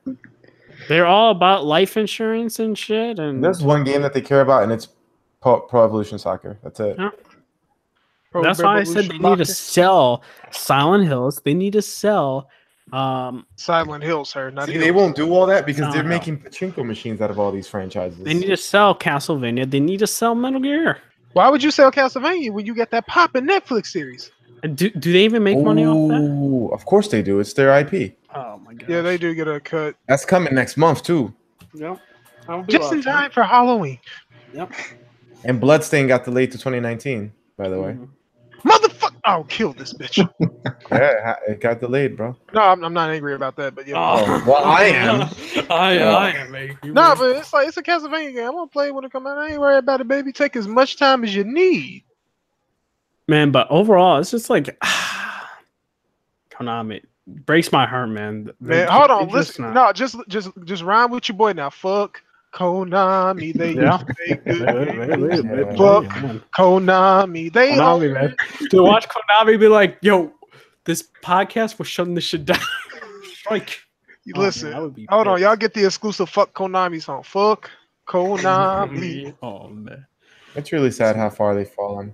Oh yeah, they've made amazing games back in the day. This is the thing that fucks me up about the whole situation. If we gonna do a tangent right quick, it fucks me up that people try to blame Kojima for it, and I'm like, I can't No. blame. I People can't try blame. to blame Kojima. I didn't even know that. A lot. I've seen people try to That's like. silly, man. Now they try to say that the whole Metal Gear Solid 5 fiasco was all Was his on him. fault. And I'm like, What else, dude? He did a lot of shit, dude. Like for that company, and like he wasn't Three even supposed to franchises. make Metal Gear Solid 3. Not a lot of people know. Bro, he was Konami. like every he- poppin' franchise he worked on, except for Castlevania. because I forgot what he was trying to do. He wasn't supposed to So- make Metal Gear Solid 3, and they were struggling hard on Metal Gear Solid 3. And like he looked at it, he was like, "All right, I'm taking over." And that's what happened with Snake Eater and shit like that. But overall, fucking Konami ruins everything. They ruined Silent Hill, they ruined Castlevania, they ruined Bomberman, and now it's Metal Gear. And it is what it is. It's like I just wish some other company went in, got a bunch of money, and says we want to buy one of your franchises. But I don't know if Konami would ever budge, especially to Sony. I don't think they would, because they're partnering up with Kojima. Yeah, they'd be petty about it. Oh yeah, I think so too. But a lot of people, you say, fuck Konami. Anybody else want to talk about this? No. No, fuck Konami. All right. Fuck Oh, Konami. there we go. I love Metal Gear. Oh no, Captain! I can't co-sign that, my dude. I can't co-sign that. Whose son is this? It is my favorite game. Oh no, this not my child. You ain't get birth to it. All right, then say no more. Wait, he said he loved. Yeah, Let's not even stress that. He said he loved what? I'm not gonna acknowledge that. He said he loved what? Tell me. Metal Gear Survive. He loves life and the planet and everyone in it. I guess so. Captain, you're killing me, bro. Hey, so what we was just talking about? I blanked out. Oh, I mean, We talking about Spider-Man, weren't we? That's what we're talking about. That's what we're talking about now. I hope. What is this dude talking? Anyways, so I guess now we could. There's I guess two big things to talk about. I guess we could talk. Embargo lifted. Reviews came in. Originally it was 88, 87, 88, 87. So by the ending, you could either stay at 87 or 88. Overall, generally, it's a great score for a Spider-Man game. A great score for a first game of the trilogy and all that. And overall, I'm happy with it. And I think that it's doing well, and the critical praise it's getting. It's like it's being sold out now everywhere, which is crazy. sold out on Amazon. I think GameStop is. I could be completely wrong. I think it's sold out there. I don't know about Best Buy, but overall, it's very good. And all the people that told me I was wrong, that God of War was not like God of War was going to sell more than Spider-Man. I was telling people Spider-Man is a bigger character and a bigger franchise than God of War is in terms of movies, in terms of comics, in terms of the Hold on, market just appeal, say, no, wait, you're doing too much. Just say in terms of pop culture in general. pop culture in general, exactly, Century. And Just cut it out. You go. like, I don't know why people were just against the idea that Spider-Man would, sell more than God of War. And I think it's going to happen. From what I've been seeing, I didn't see that many physical copies being sold out for God of War like that. That's just me. But what do you think about the review Century and the physical copies being sold out for this game? Can't say I'm surprised, but it's a welcome one nonetheless. Fuck Kofi. Oh, jeez. We'll get more into that after this one. But geez. No, but being serious for a moment. Yeah, gotcha. To be honest, it's well deserved because a lot of people were hounding Insomniac saying they couldn't do it, they wouldn't make a good game. So I'm just happy that they proved everybody wrong.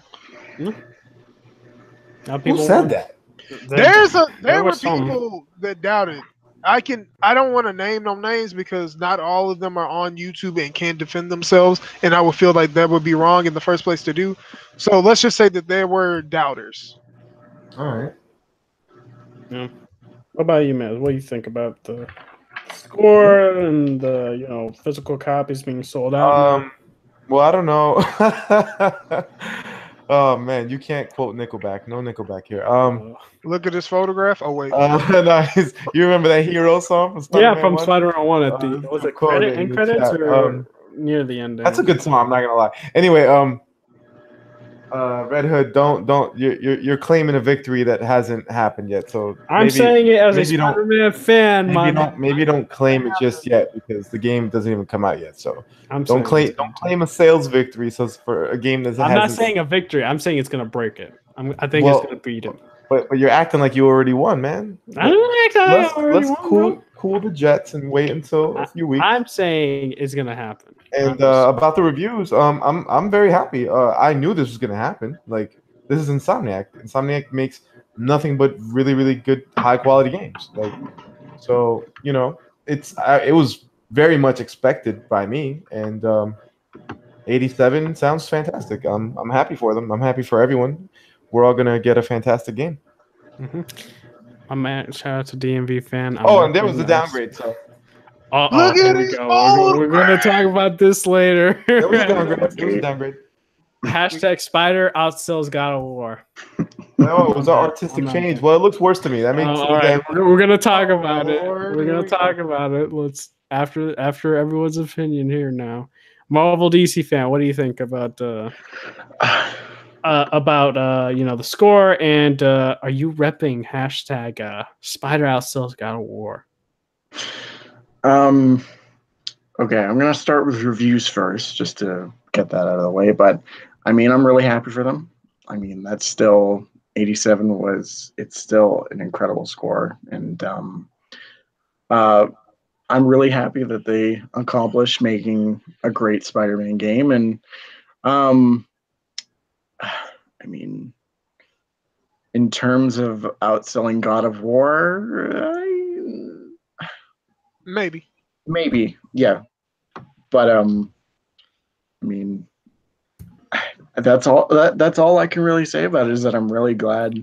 I'm really proud of them for pulling through and making a really awesome game. So I know. And this is me thinking, I'm not saying freaking God of War is not I'm saying this is coming from me that says I don't think Spider-Man is going to be as good as God of War.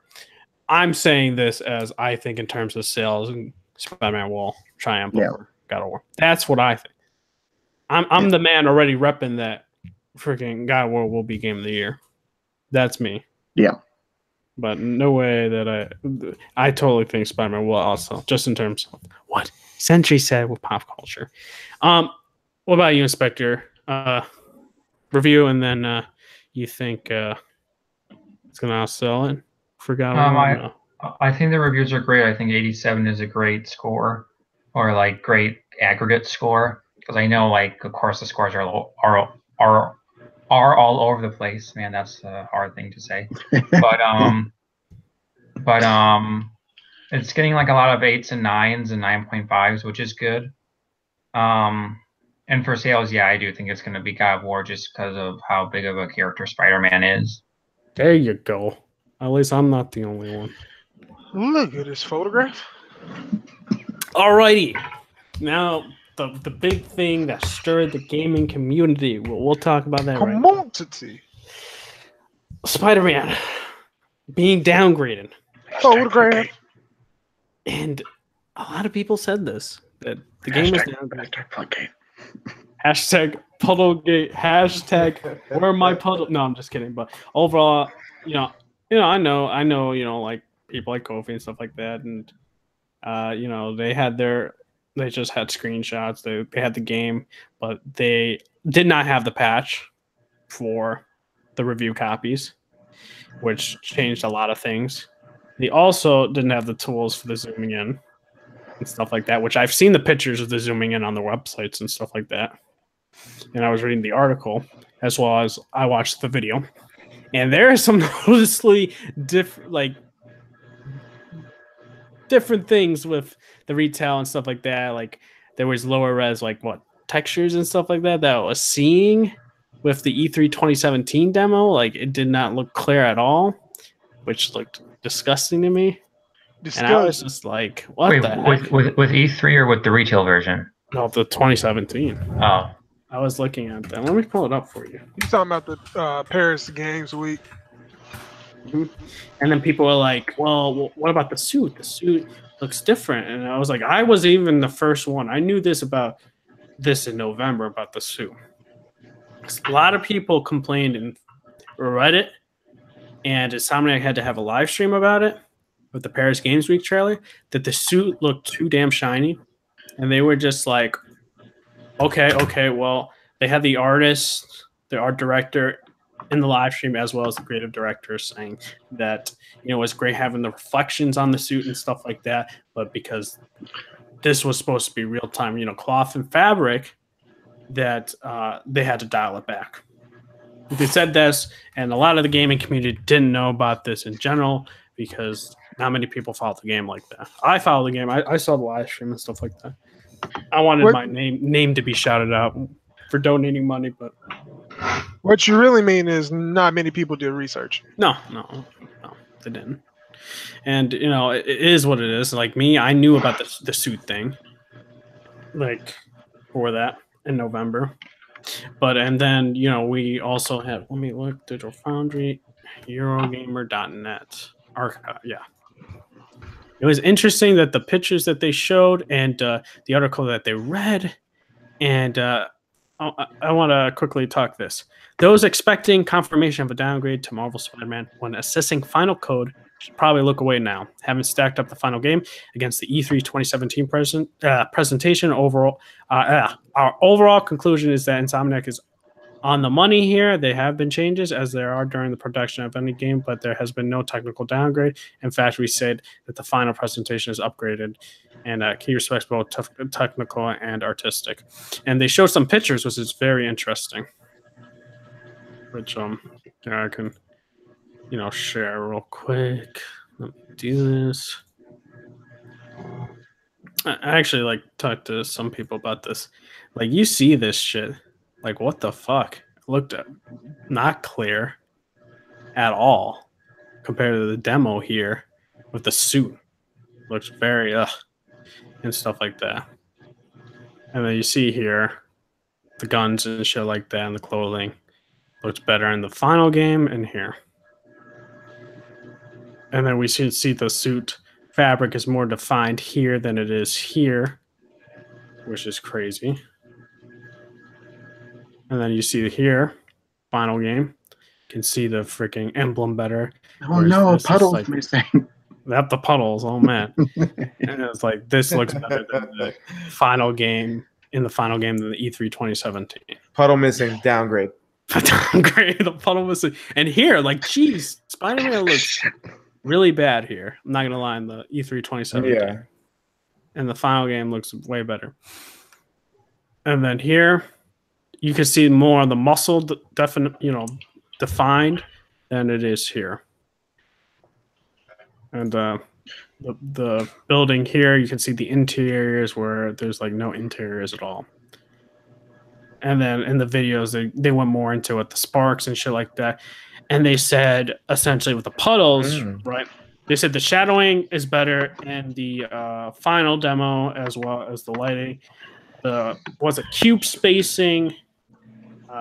What's the method was used in the E3 2017 to show what the reflection of like the other buildings and stuff like that.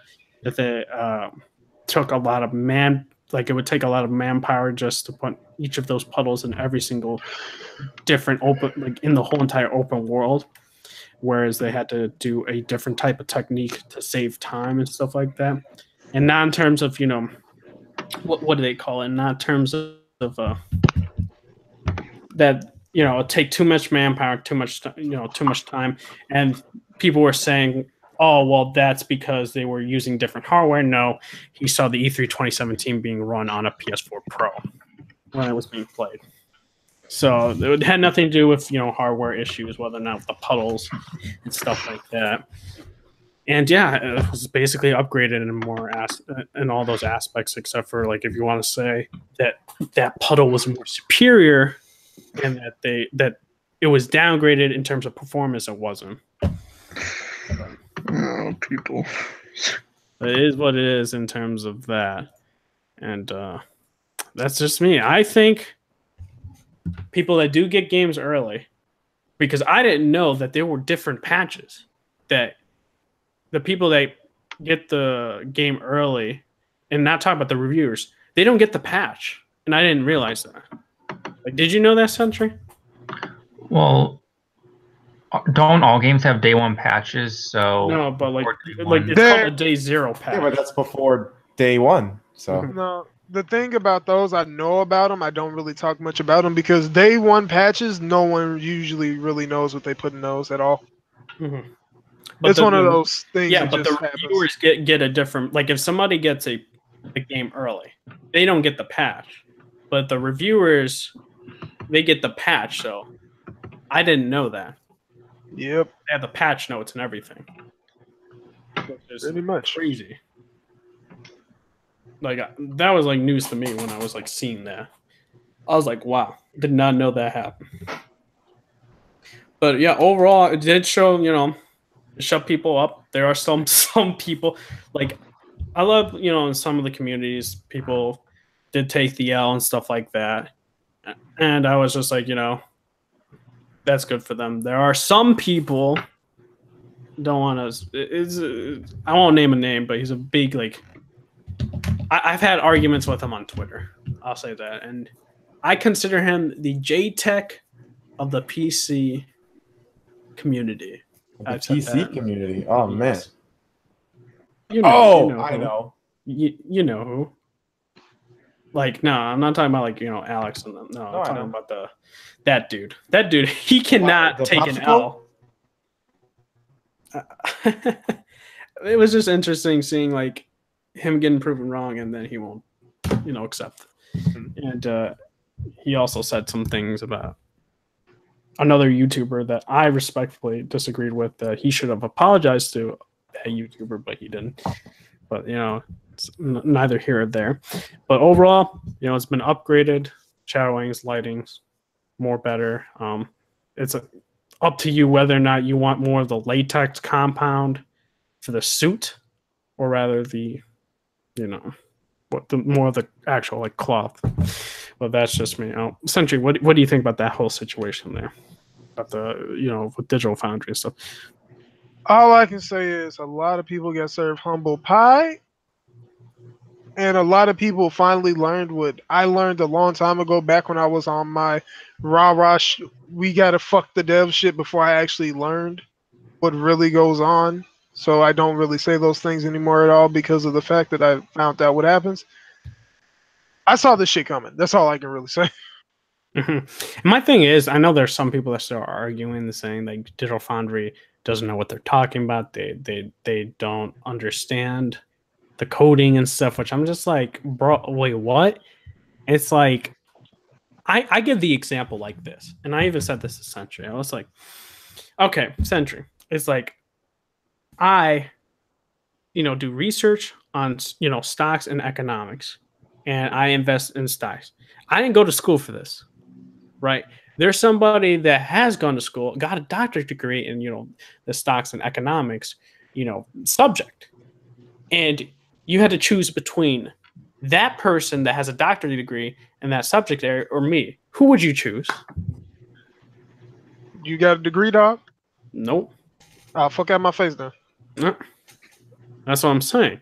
And it's like, unless you just have like those people who can verify you being somebody I can defer to, then no. No. That's what I'm saying. But that's just me. And it's just like trolling aside with people and stuff like that. People did, take L's and took it humbly, and and I was glad about that. And I think though, a lot of people next time should just wait till Digital Foundry gives their analysis. Then that happens. But that's just me. Marvel DC fan. I know you. I think you probably knew about this and stuff like that. And Digital Foundry made that 30-minute video along with a long article about it. What do you think about it being not downgraded but actually upgraded? The old trickaroo. We got you. I mean, it's just like, to me, it's just it's goddamn ridiculous. Like, I knew, like, even watching all the trailers and at that point, that things were going to get changed eventually. And for me, like, it all looks really good. Like, all the trailers that have been coming out recently and those shots that have been in previous trailers and stuff, to me, they look better. But it's just, for the most part, it's just like these people, like, they don't really take the time to actually look. Like, they think, like, just because it's like it doesn't look the same, it just means your game's a piece of shit, I'm not gonna buy it anymore. Like, no, it's just like, whenever anything is in development, things are gonna get changed for the better. So the only thing I really have to say about it is just like take a second, look at the bigger picture, and then maybe you might actually realize that they are making it so it looks good and better than what it was. No. Yeah. All right, Inspector, what do you think about Digital Foundry's analysis and article and them analyzing all these shots and with their equipment and stuff for the coding and shit? I think it's proving a lot of people wrong, and I think it's good because, like, I never thought it was downgraded, but like a bunch of people did. But like, you can't really look at pictures because the pictures, when they're posted on a website, the pictures are what's it called? Compressed. Compressed. So the resolution is automatically going to be worse because you're compressing it.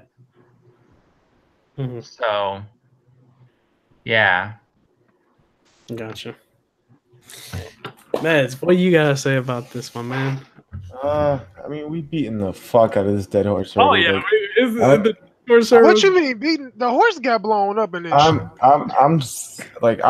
I'm so glad because I'm pretty sure this is gonna be the last we freaking talk about. Oh yeah, yeah. Okay. After Digital Foundry put it out and the game goes up, that's it. So here's my take on it. They said that Insomniac said that they made some artistic changes and blah blah blah blah, and and obviously, according to the work done by Digital Foundry, the game in some aspects certainly looks better. Like I'm impressed. It definitely does. But some of these choices that they made, I don't think look better. Like me personally, I like the shinier look of the suit. I thought it looked cooler, just like the lighting reflecting off of it was more visually appealing to me.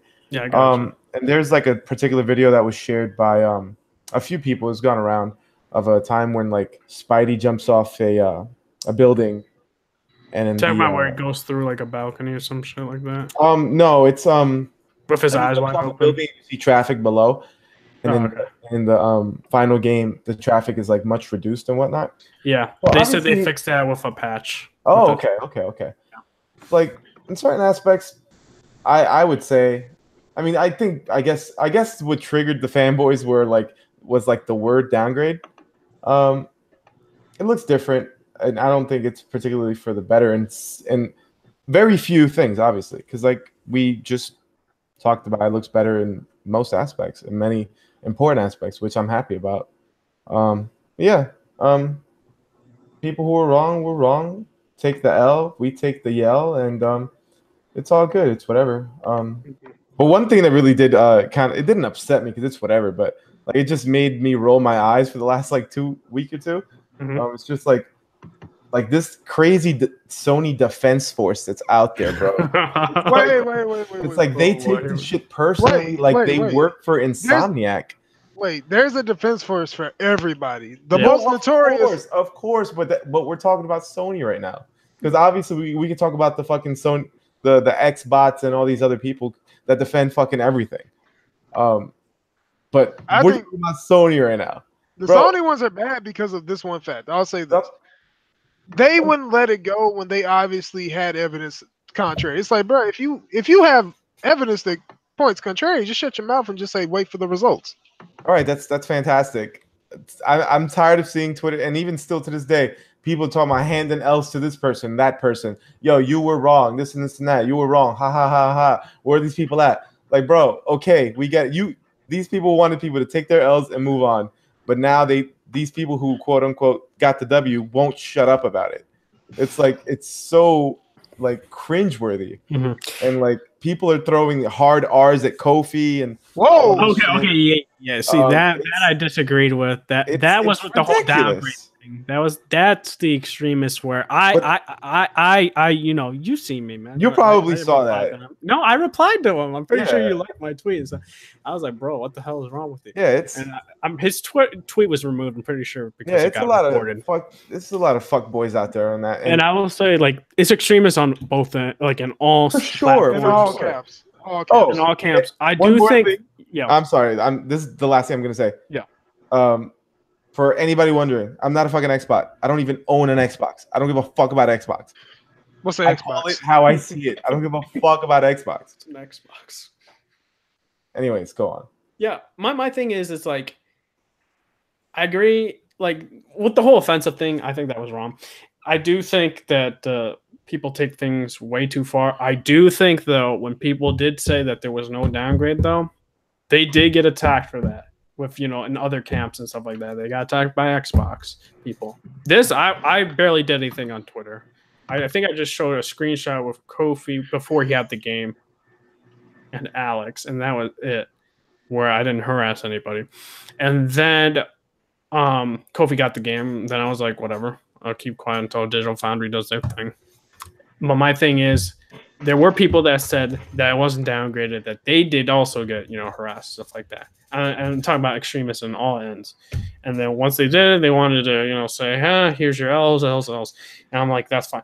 Now, it gets to the point where either if they say something that's offensive like that and stuff like that, I do think there's a time where in both ends with the downgrade that people need to be quiet about that, as well as now with, he upgrades, people at a time do need to be quiet about that as well.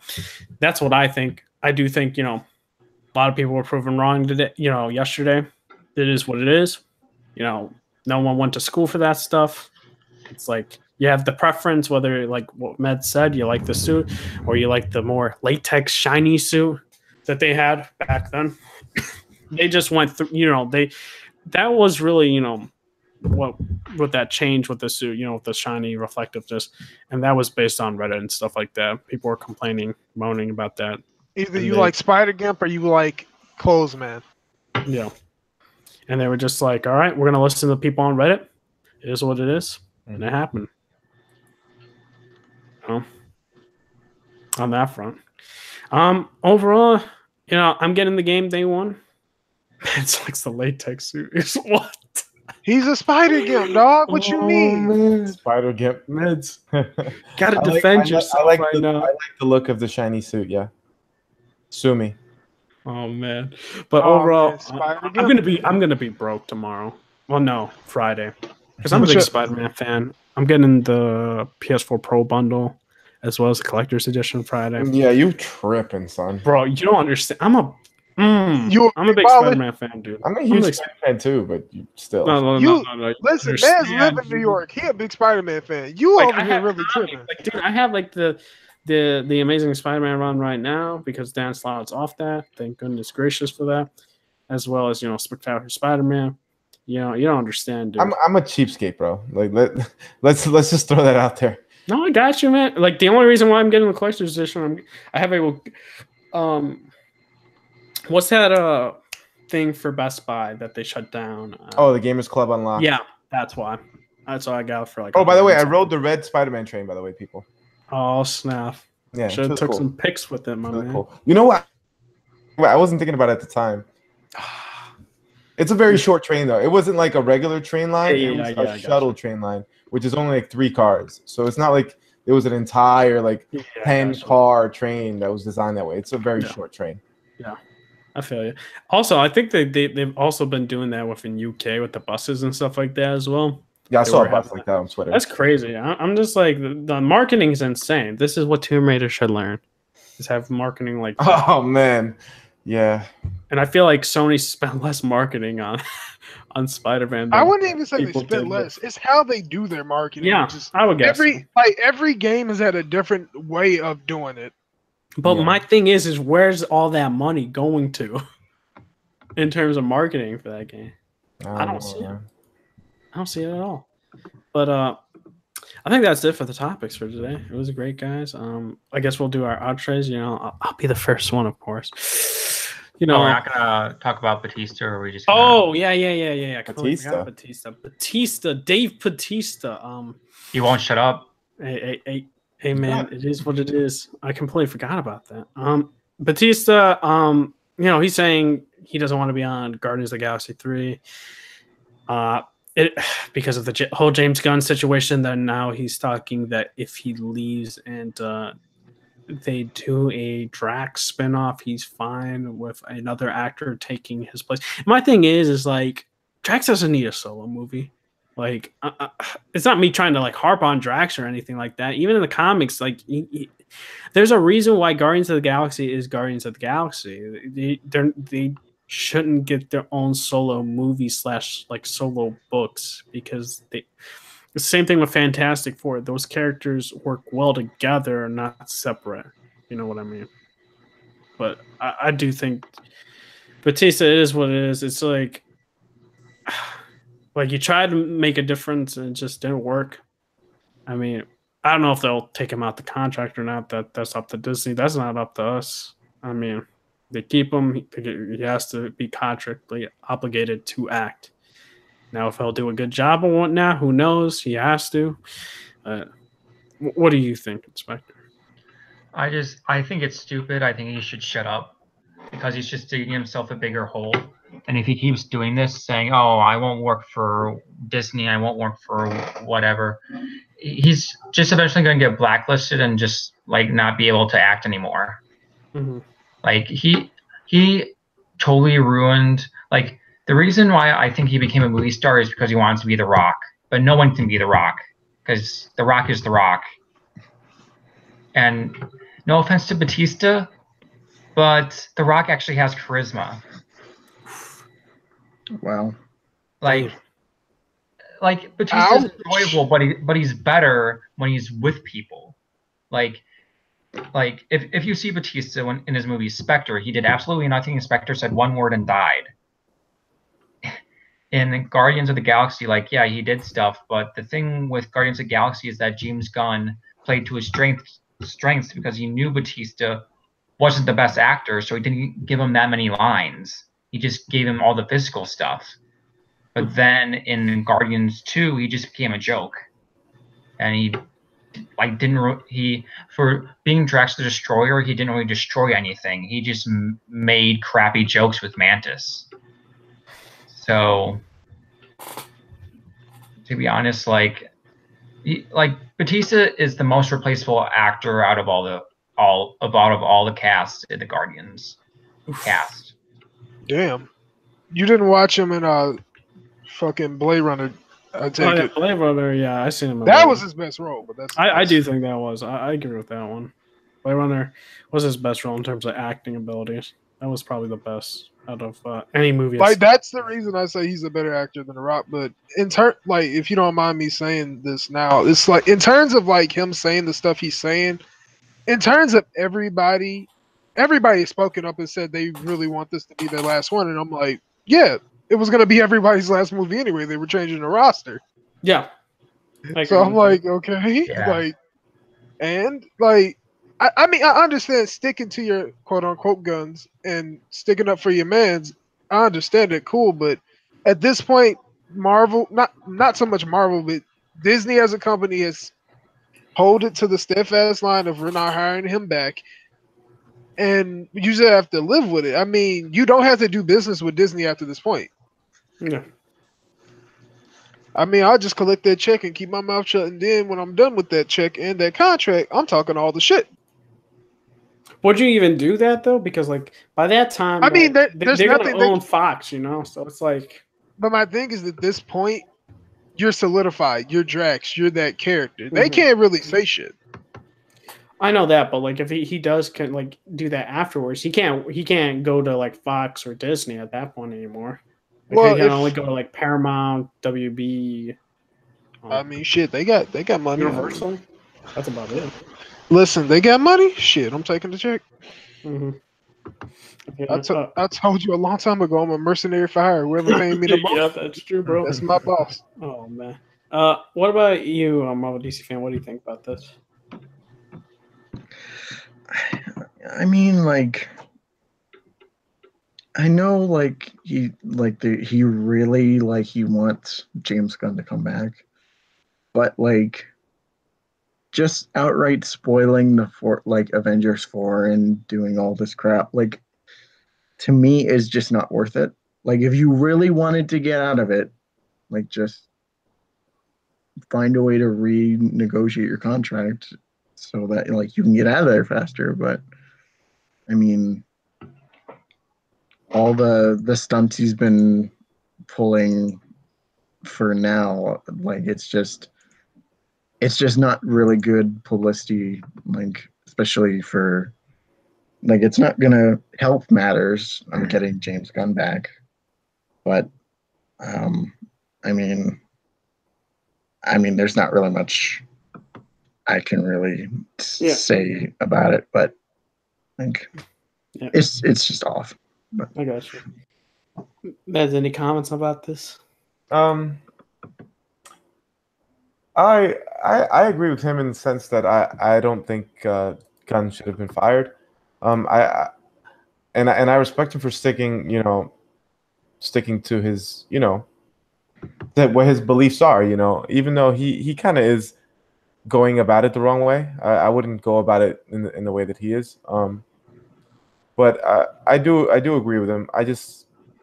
He's acting kind of childish right now. I wish he would have handled it differently. But besides that, what Sentry said, bro, collect your check and bounce. Like you can't just not do the movie. You're under contract, so you sign a contract, honor your contract, and then get the fuck out of there. Yep.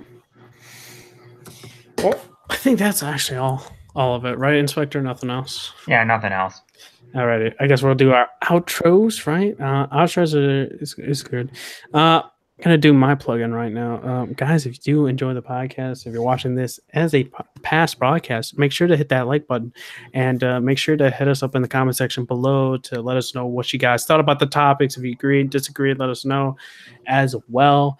And you can also hit that subscribe button if you want to hit. If you want to see more content from me, I will do some more content. I don't know at the moment, but of course we'll still be having the podcast here, as well as follow me at redhood240 on my Twitter, as well as go to Twitch, type in redhood420, and make sure to follow me there. I will be live streaming Spider-Man PS4 Pro around maybe like 9 p.m. Eastern time / 10 p.m. Eastern time, because 9 p.m. will be the launch for game stuff for the game. So make sure to do that. And yeah, Century, where can they find you at? Where can they find me at? Shit, Usual Suspects podcast. Somewhere in the matrix of the internet. I don't know. Like, I would say you can find me other places, but if you do that, I'm liable to try to shoot you. So I'm just gonna stop now. I got you. What about you, Mez? Oh, first of all, I want to thank you for inviting me on. Pleasure to meet the fellas. I've heard you guys on the podcast a bunch of times. It's a pleasure to actually speak with you guys. Definitely check out the homies on Twitter. Check out the Usual Suspects podcast. And I stream on Twitch occasionally and engage in fuckery on Twitter. And you can find me on both of those at Real Medications. Alrighty. And Marvel DC fan, where can they find you at? Well, of course, there's my YouTube channel, MarvelDCFanX99. And if you'd like to talk to me on Twitter, you can follow me at MarvelDCFanX99. The only thing that I'm really focusing on right now is Arkham City and Batman Telltale, because we are done with Injustice. And oh yeah, another thing.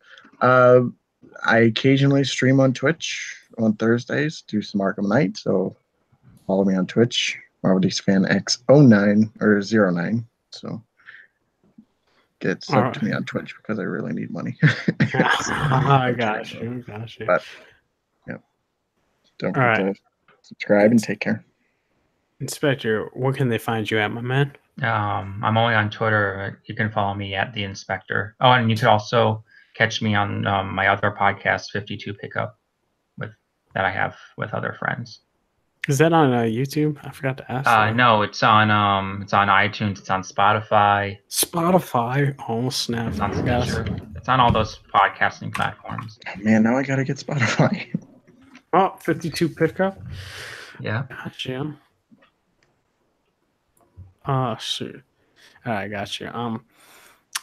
Well, guys, I do want to say that Inspector will have a Twitch. No, I'm just kidding. Hopefully, he will have Twitch or YouTube. Who knows? But I do want to say thank you yet again for everyone, for the guests showing up. Century, Meds, thank you for coming on. And guys, this was an awesome episode. I do want to say, hope you guys are having a great day. See you guys later. Bye, guys. Take care. Peace out. Marvel sucks. Oh man.